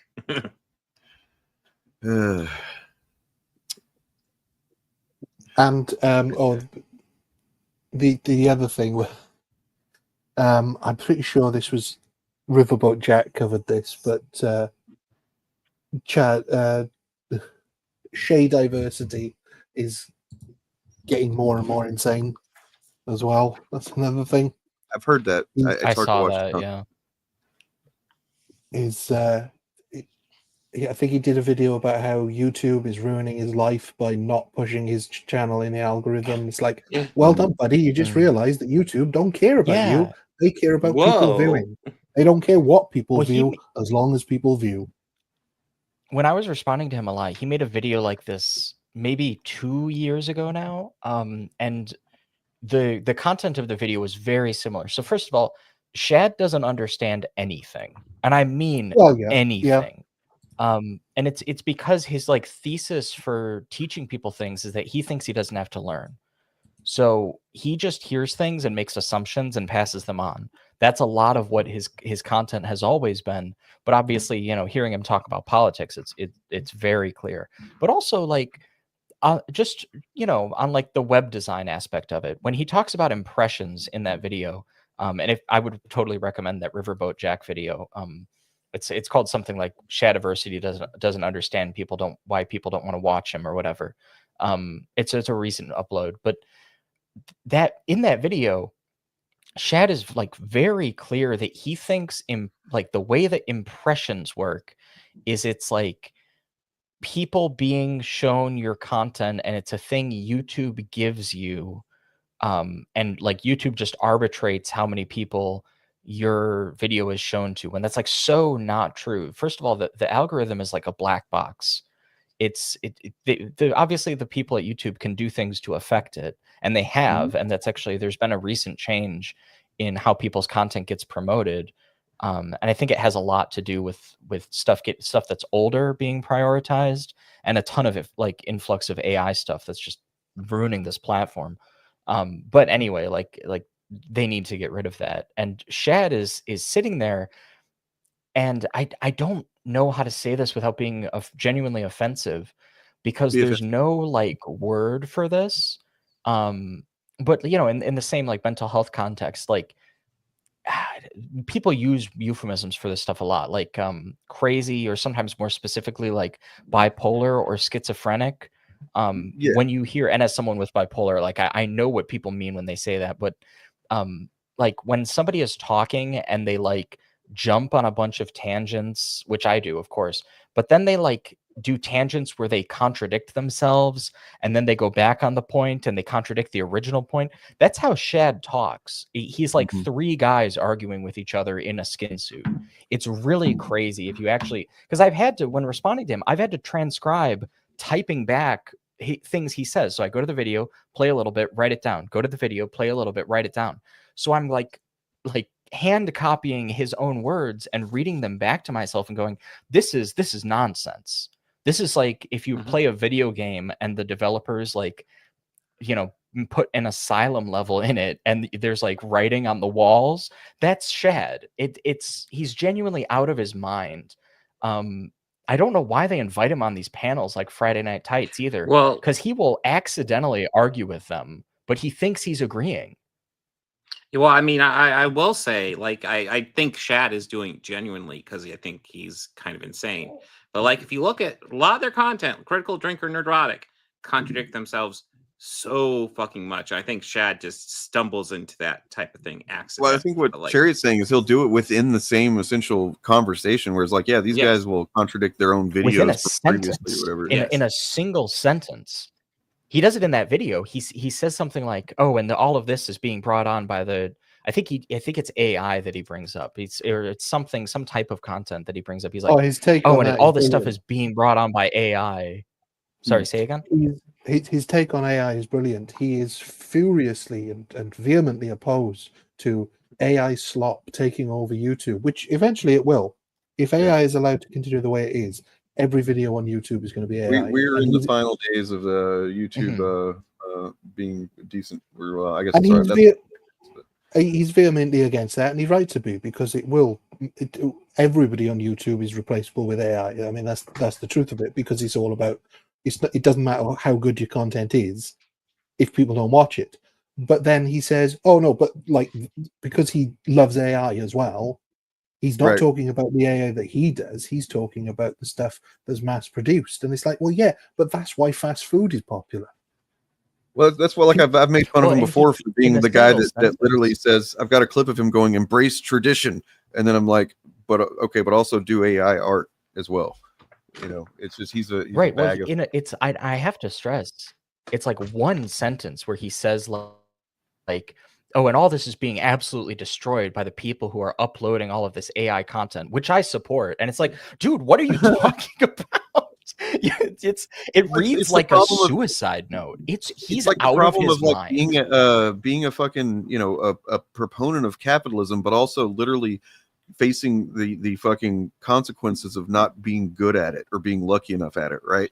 So like he's at the same time he's holding both of these thoughts that like capitalism is fucking me, but also I support capitalism's right to do whatever the fuck it wants. Like Shad, Well, if you go to his okay. Night's Watch channel, I think it's still there. He has a video and it's called like a message for young men or something like that. It is, and I'm genuinely saying, like, I'm not exaggerating. I really believe this.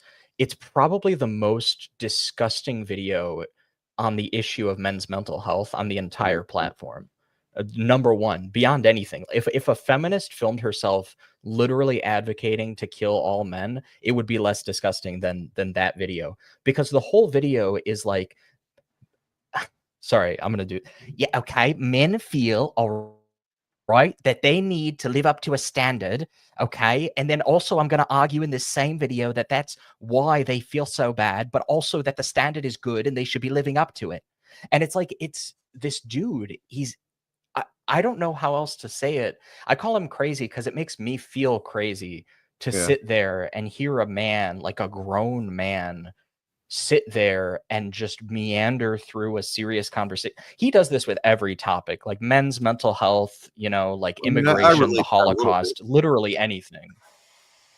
You know what I wonder just struck me as so funny though, because it is literally like when the big record companies who had put out of business all the independent record chains started complaining that people were buying stuff online. And it's like, yeah, that's capitalism. That's what you signed up for when you put all these other businesses out of business when you were the top. Now there's a bigger fish. So all this AI, if it puts Shad out of business, then for making his awful content, then maybe it's not so bad. Saying that AI is awful and nobody should support it. That reminds me as well of another thing I saw. I don't know if any of you guys have ever watched anything by JJ McCulloch, the Canadian guy, but he's an AI supporter in exactly the same territory as Shad. He's used it in his videos in the same way that Shad does. He argues that, oh no, it doesn't count if you're taking the time to improve the prompts. I know all AI is bad. I agree. I'm hardcore on that. So I'm sorry I missed a super chat. I'm not sure whose channel it's on, but a little bit earlier. Yeah, I'm not sure who, but yeah. StreamYard, get on that, man. Let us know what channel's fucking okay. Anyway, so Jack says, do you think people are starting to wake up and see the anti-woke crowd for the worthless losers that they are and calling them out? So I saved this because he asked this, maybe still here, while we were still talking about this political, you know, specific politics stuff. And I thought that was interesting because, like, honestly, these things are inextricably linked, the two conversations. And if that's happening, then there is also going to be, you know, sea change taking place politically, because they're just connected, right? Like, so I mean, thinking about it in terms of just YouTube grift and people waking up to it, it's like people have to start waking up to.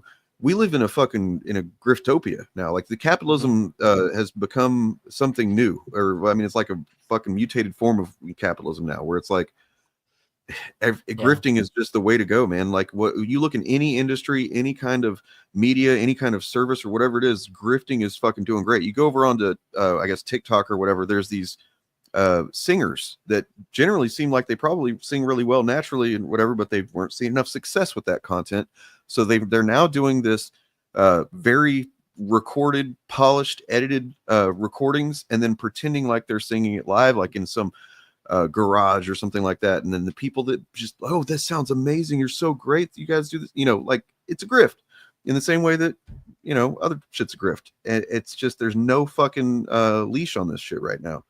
And it's also fashions change, trends change. The trend for their content will eventually change. So it's not just any one thing, but I think a lot of people are waking up to it, because if you've been told that everything is awful in the fictional world of media, and then you look out your window and everything is awful in the real world, then you just fall into despair. Most people don't want that, so they retreat. They retreat to fun action movies, and they start looking past what they've been conditioned to believe about them. And what I considered the other day that I hadn't really thought about before is that, so it's not just that they started noticing, it's definitely not just that movies started having political or social messages in them for the first time ever. That's not the case. But part of it, I think, is that you started seeing YouTubers pop up with video essays analyzing media in a way that a lot of people would never have considered that media that way. There's a lot of people that just want to, literally fucking stare at a screen for a couple hours and watch the blasters go pew pew, and yay, that was fun. But then you have these woke leftists and these SJWs saying, well, if you analyze it from this perspective, then blah blah blah blah blah, and patriarchy and capitalism, and they're like, what? What? No. Yeah. And yeah, there is a lot of shit wrong with the world, obviously. That was before Trump, but this is kind of yeah. Part of the problem. You have these people Well, pointing. that's also kind of an interesting overlap, right? Yeah. Sorry.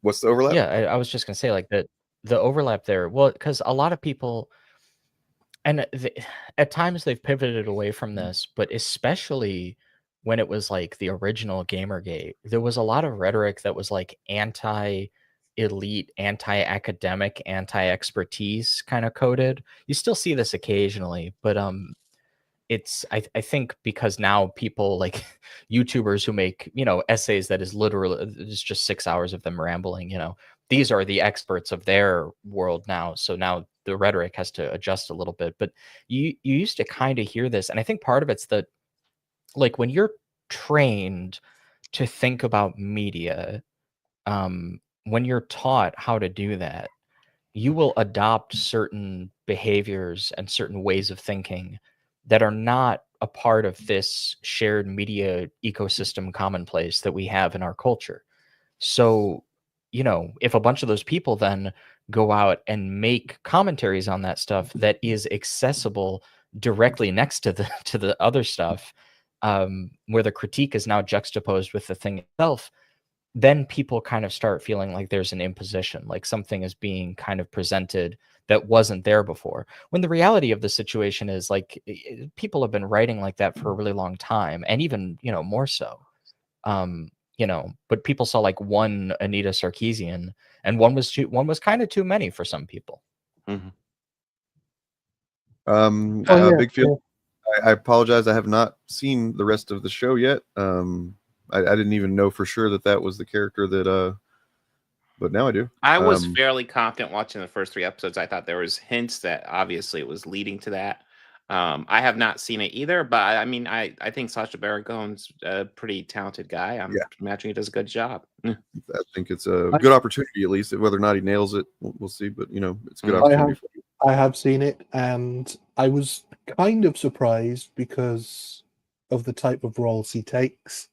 That he took. Yeah, I'm kind of surprised that he would take it as well. But yeah. And that's how I felt when it was first sort of rumored, or even, I don't know if it was officially announced, but it's been rumored for a few years now, because obviously the show has been in production a few years, so it had been rumored. He knocks it out of the park, and it's a joy to watch. and I feel like maybe 20 years ago, it's the kind of role that Peter Stormare would have got, and the kind of role he did have in Constantine. It's that kind of role. But yeah, it's. I think you'll enjoy it. It's a great performance. So I looked through those comments into that Woke Watch video again, and just almost to make our point. I got a couple of comments to look at here. How do they keep making consecutive worst Marvel shows ever? Indeed. Yes, it's almost as if Whoa. you've been told that consecutively. And yeah, it's crazy. So then there's this is just fucking hilarious. And the bad thing is, did they do it in the comics also? Every time I turn around, there's another character is smarter than Reese Richards. Well, I can't fucking make somebody smarter than Reese Richards. What are you doing, Marvel? Dr. Doom and Iron Man, these people have no PhD or master's or education, but they are somehow smarter than those guys. Why? Because they're a new character. I'm like, Marvel, stop doing that, which is not something that happens. For one thing, there is no character named Reese Richards. It's not somebody that exists. There's a bunch of Reed Richards. The Council of Reeds, what's with the Council of Ricks is based on. No Reese's. But also, Riri she's going to MIT. She's literally in MIT. The Council of Reeds thing kind of completely demolishes his own argument. They didn't just have one Reed Richards; they had a council of them. That's a good question, actually. That I don't know that you might be able to help. Is Doctor Doom an actual doctor? Has he got like a PhD? I believe so, but I can look into it, but I'm pretty sure that he is. Yeah, pretty sure it's also just a supervillain name. Well, he also I would think that because he is the ruler of Latveria, that if he wanted to, he could just create a doctorate within the context of his own nation and have that. Yeah, but if it's an honorary doctorate from Latveria University, I'm calling bullshit. So real quick, I stepped out for a moment. Have we talked about the most brilliant character in comic book history, Reese Richards? Reese Richards is amazing. He's honestly his power is that he can he can stretch his legs a little bit, like kind of stretch them, and he feels a little better after he does that. Which is amazing considering he's entirely made of chocolate and peanut butter. To my understanding, in distress, he can mildly dislocate his thumb, so it's a little bit longer. Oh, wait, here's another look. Look, it's really bad when they don't look at social media or listen to this people who speak on social media that said this movie is garbage and stop making it. It's not a movie, it's a show. I guess we have to make them go complete. Like, they literally think that, everybody around me is saying the thing that I think, so everybody thinks that. Yes. Nuts. It's fucking nutballs. This is not a society that can continue to fucking exist in this way. Sorry. People on social media told you not to do it, and you did it anyway. It's crazy. It's crazy. And then I kind of wanted to point out this comment just because this is something I've actually never spoken about before. I actually don't have too much to say about this, but this potential Star Wars theory Matt Walsh debate. I'm going to tell you straight up. I don't see a scenario where fucking Star Wars theory isn't just completely destroyed by Matt Walsh. And that's not me like saying I like Matt Walsh more than Star Wars theory. They're both garbage, and I do think fairly objectively Matt Walsh is a much worse voice. But if they do a debate on Star Wars, the second they're going to walk in there, like essentially Matt Walsh is going to say it's woke garbage, and Star Wars series is going to be like, well, the newer stuff is, and at that point it's over. That too. Yeah. Matt Walsh has to treat Star Wars theory with kid gloves. I don't think so. Yeah. I think just to bring the audience up to speed, if they missed this, Star Wars Theory was going to debate Matt Walsh a couple of weeks ago, but it was cancelled. Theory thinks that he can explain the virtues of the pre-Disney Star Wars and go into the lore in so much depth that Matt Walsh will truly come around to the idea that it's not just a silly space lasers film for kids. Matt Walsh cancelled, and he probably won't honour the interview or the debate or whatever you want to call it, because it's out of the news cycle now that Andor's finished.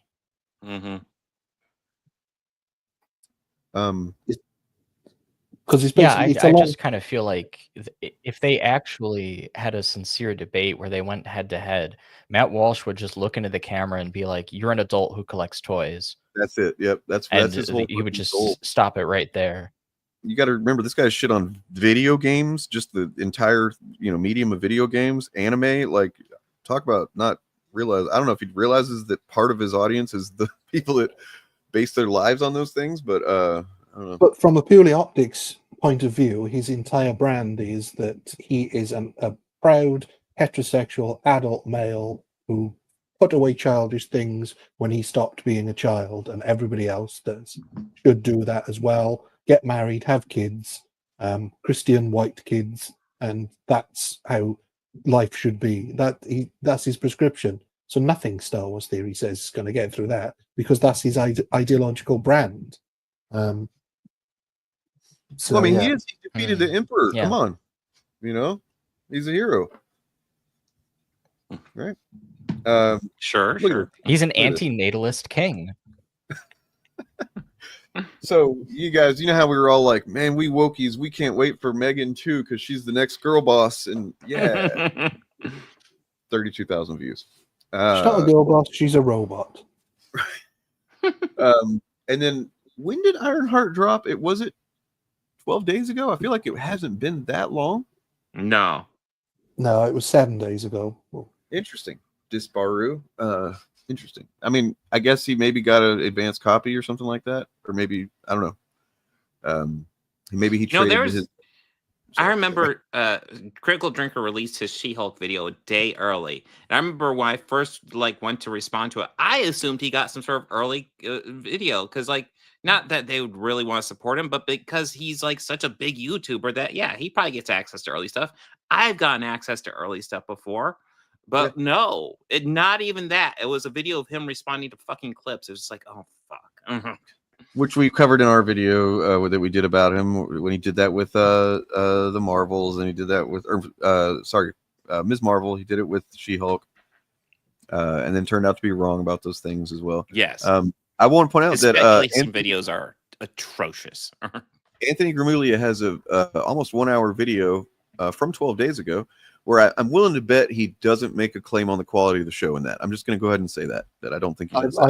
I've watched the video. It's not about the show at all. It's about the comic book character. So it's called "No One Hates Ironheart for the Right Reasons," which is kind of compelling, but I don't know. I don't want to disagree with him. So I kind of watched it. It's a clickbait title, but he talks about the comic, the character in the comics, and how the character had been mistreated by various different authors. But yeah, it's nothing grifty. And he did, I think he did a live stream last night about the grifters videos. And poor boy sat through Jester Bell. Oh God. Yeah. I mean, Eric also described it as a disaster. Showing how literally you can see the moments that she said, you know what, I'm going to do a grift on her channel because it wasn't doing so well. Well, that's funny. And Anthony points out that in an early sentence about it, she says that this is a terrible show that I really didn't want to watch. And he's like, well, you didn't have to watch it, but the reason you watched it was this your best performing video in weeks? Yeah, I mean that's going back to the algorithm thing. If you watch these guys' content, Jesterville, whoever it is, why do you think that they keep talking about these things that they know they're not going to like? It's because of the algorithm, because that's they're grifting, man. But yeah, so he is linked. Anthony is linked below in the description, as well as everybody on stream right now, as well as many other people. I'll tell you who's not linked below. Holy shit! I didn't know Little Platoon was putting up numbers like this. 261,000 views from 3 days ago for Ironheart, Iconic and Evil. I know he's a pretty big EFAP regular at this point. I had no idea. He is just Mahler Part 2. They just made a second one. Yeah, it's long-winded garbage. And so the thumbnail says Iron Shark. He's kind of the most bad faith reviewer I've seen in a while. Sorry, Dan. I think no, it's okay. I just remember we covered him on a stream before, me and Morgan at one point, and it was like, what was he looking at? clips of It was the Godzilla thing, right? Yeah. Yes, it was that. Yes. And I don't remember exactly what he said, but it was something so. I think he suggested that slavery wasn't real or something like that, or that it was a good thing. I forget exactly.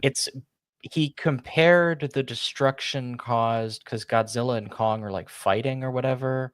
Yes. He's comparing the destruction caused to the movement to take down neo-Confederate statues in the United States, which I don't know why the fuck he cares.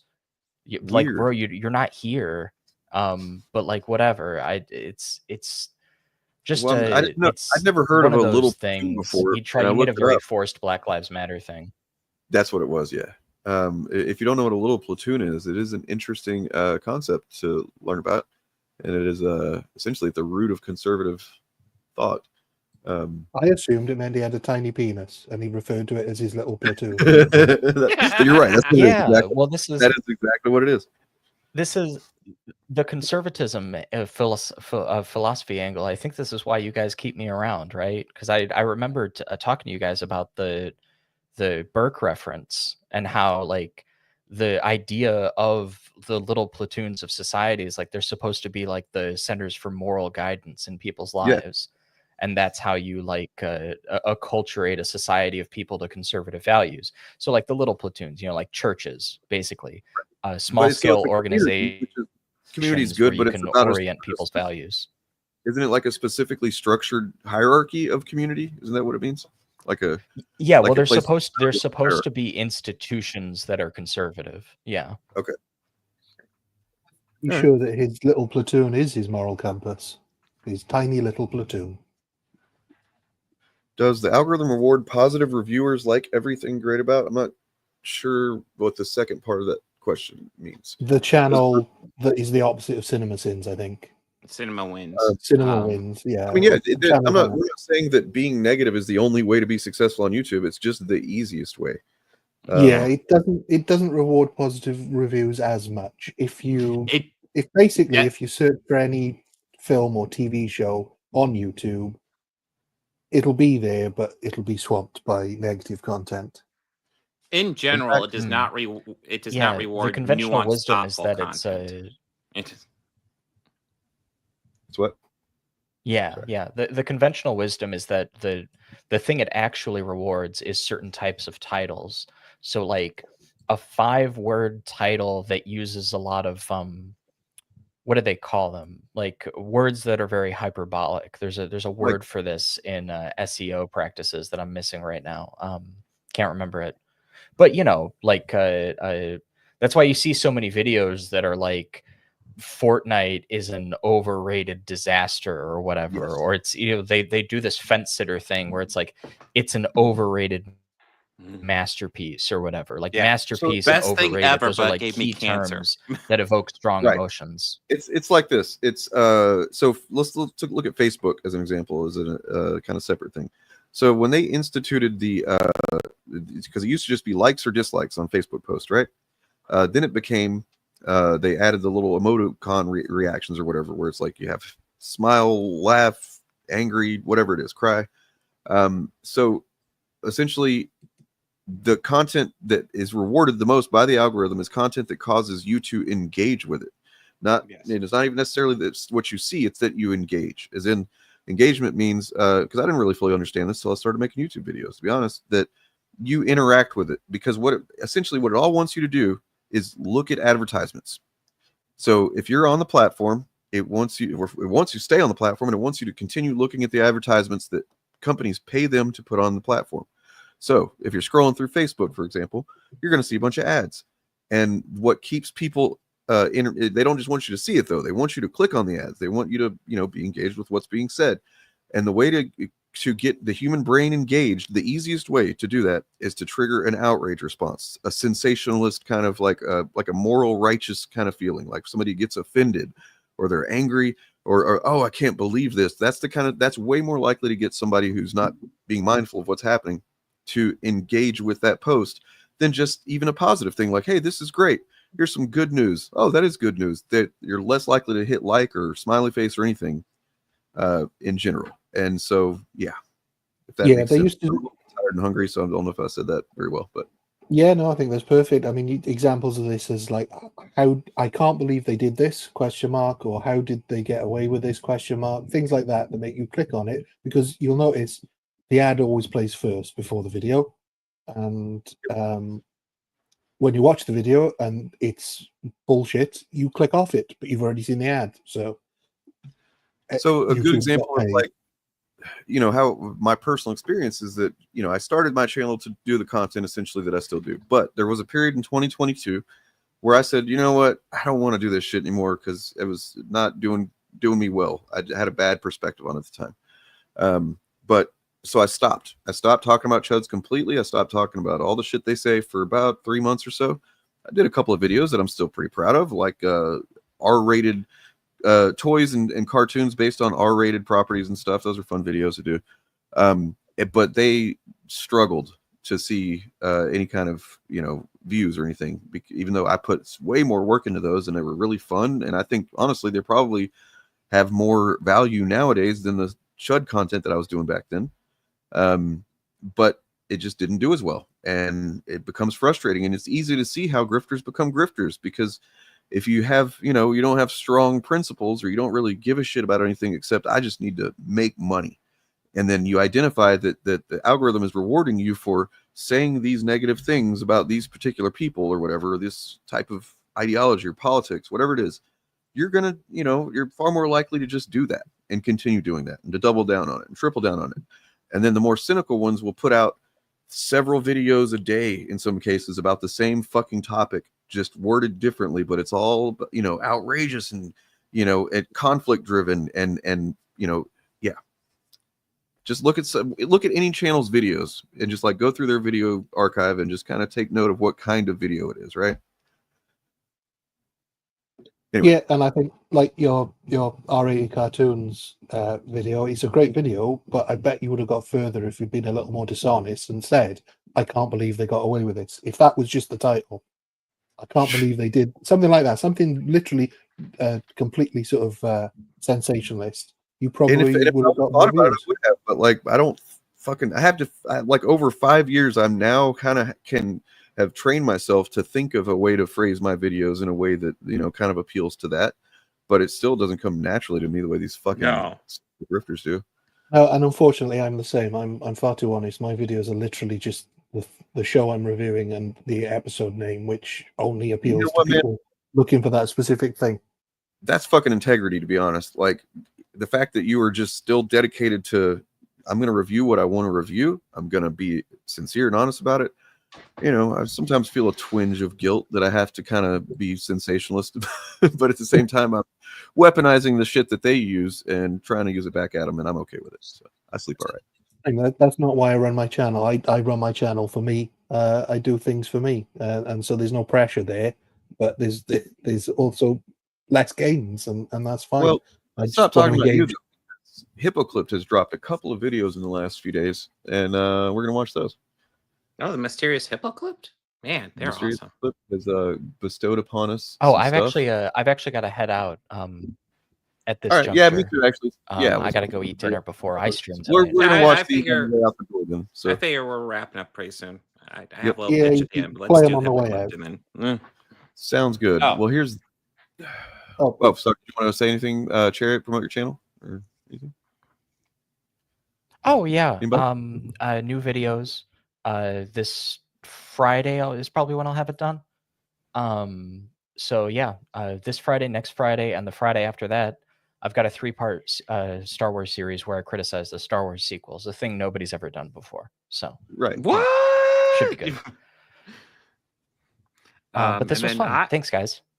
Yeah, And anytime. real quick, Literally. for me, I will be live tomorrow. Got polls up for what DC book to cover tomorrow. So whatever, after I read the other 3 comic books I'm going to cover tomorrow, whatever one's winning at that point this night, that will be the book I cover. Right now it's Absolute Wonder Woman, but plenty of time to get votes in. And then also in the podcast channel, Bobby is dedicated to take me down the Snyderverse of movies, watching Rob Snyder movies. I am looking forward to it, not dreading it. What was I thinking? But yeah, go ahead to the podcast page and vote for those. But yeah, that do it. And then Do it. I should have new video soon. I have a video almost, and I'm just getting a clip from Spider-Man, the original Spider-Man for it. And then I'll probably have a chance to do some more editing on Fridays. Hopefully, I get some more videos out. So yeah, that's upcoming on Organized Chaos. Who's next? Me, Ryan. Yeah, Ryan or you, Ryan. Yeah, I'll go. Yeah, check out my channel if you like 70s TV shows. I'm trying to do more stuff, but life gets in the way. So at the moment, I'm just digging the Rockford Files. And yeah, I will be streaming on Friday unless I decide to fully commit to switching to Saturdays. But you know what? I'll probably do Friday and then announce if I decide I'm going to do that. So yeah, look for a Friday night stream. As per usual, I will cover some stuff that I had maybe to talk about today, but we didn't get a chance to, and that's okay. Like Mark Maron calling out the fascism problem in stand-up comedy. Glad he's doing that. Yay. And then whatever else happens to pop up between now and then. I want to look at some more Dwayne McDuffie clips just because, holy shit. I did not know of the guy or really appreciate him while he was around. And, looking back at it, it's like, holy shit, what a loss, man. Like, I'd love to hear what he had to say about what I have to say about things going on today. So, yeah, on that note, be sure to subscribe to whatever channel you're watching on, and then go over to the other channels that are also streaming this. Subscribe to those, because speaking of algorithms, engaging with this content is the way to fight back against that content. It's really that simple. And then if you can help, you can afford it, find a Patreon or whatever, somebody that's doing, good content, support them, or at least drop a comment and say, hey, appreciate that you guys are doing this, because they definitely appreciate it and the algorithm appreciates it. On that note, here is the mysterious. Yeah, that's a good point too. There's that. But I'm afraid to look at the news whenever I get off here, actually. Yeah. All right. Yeah. So subscribe to Hippoclipped, who's also linked below. Don't know who this person is. Just a mysterious, godlike being. And peace. Riri then tragically, falls to the ground and dies, splattered to death on the boulevards of Chicago after hitting that concrete at what I can only imagine was over 100 miles an hour.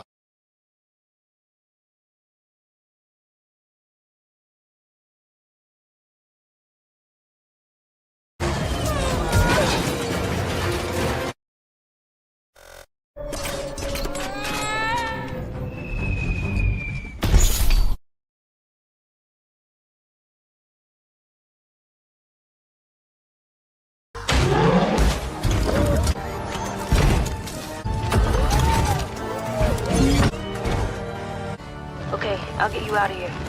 3, 2, 1. I won't kill you, but I don't have to save you.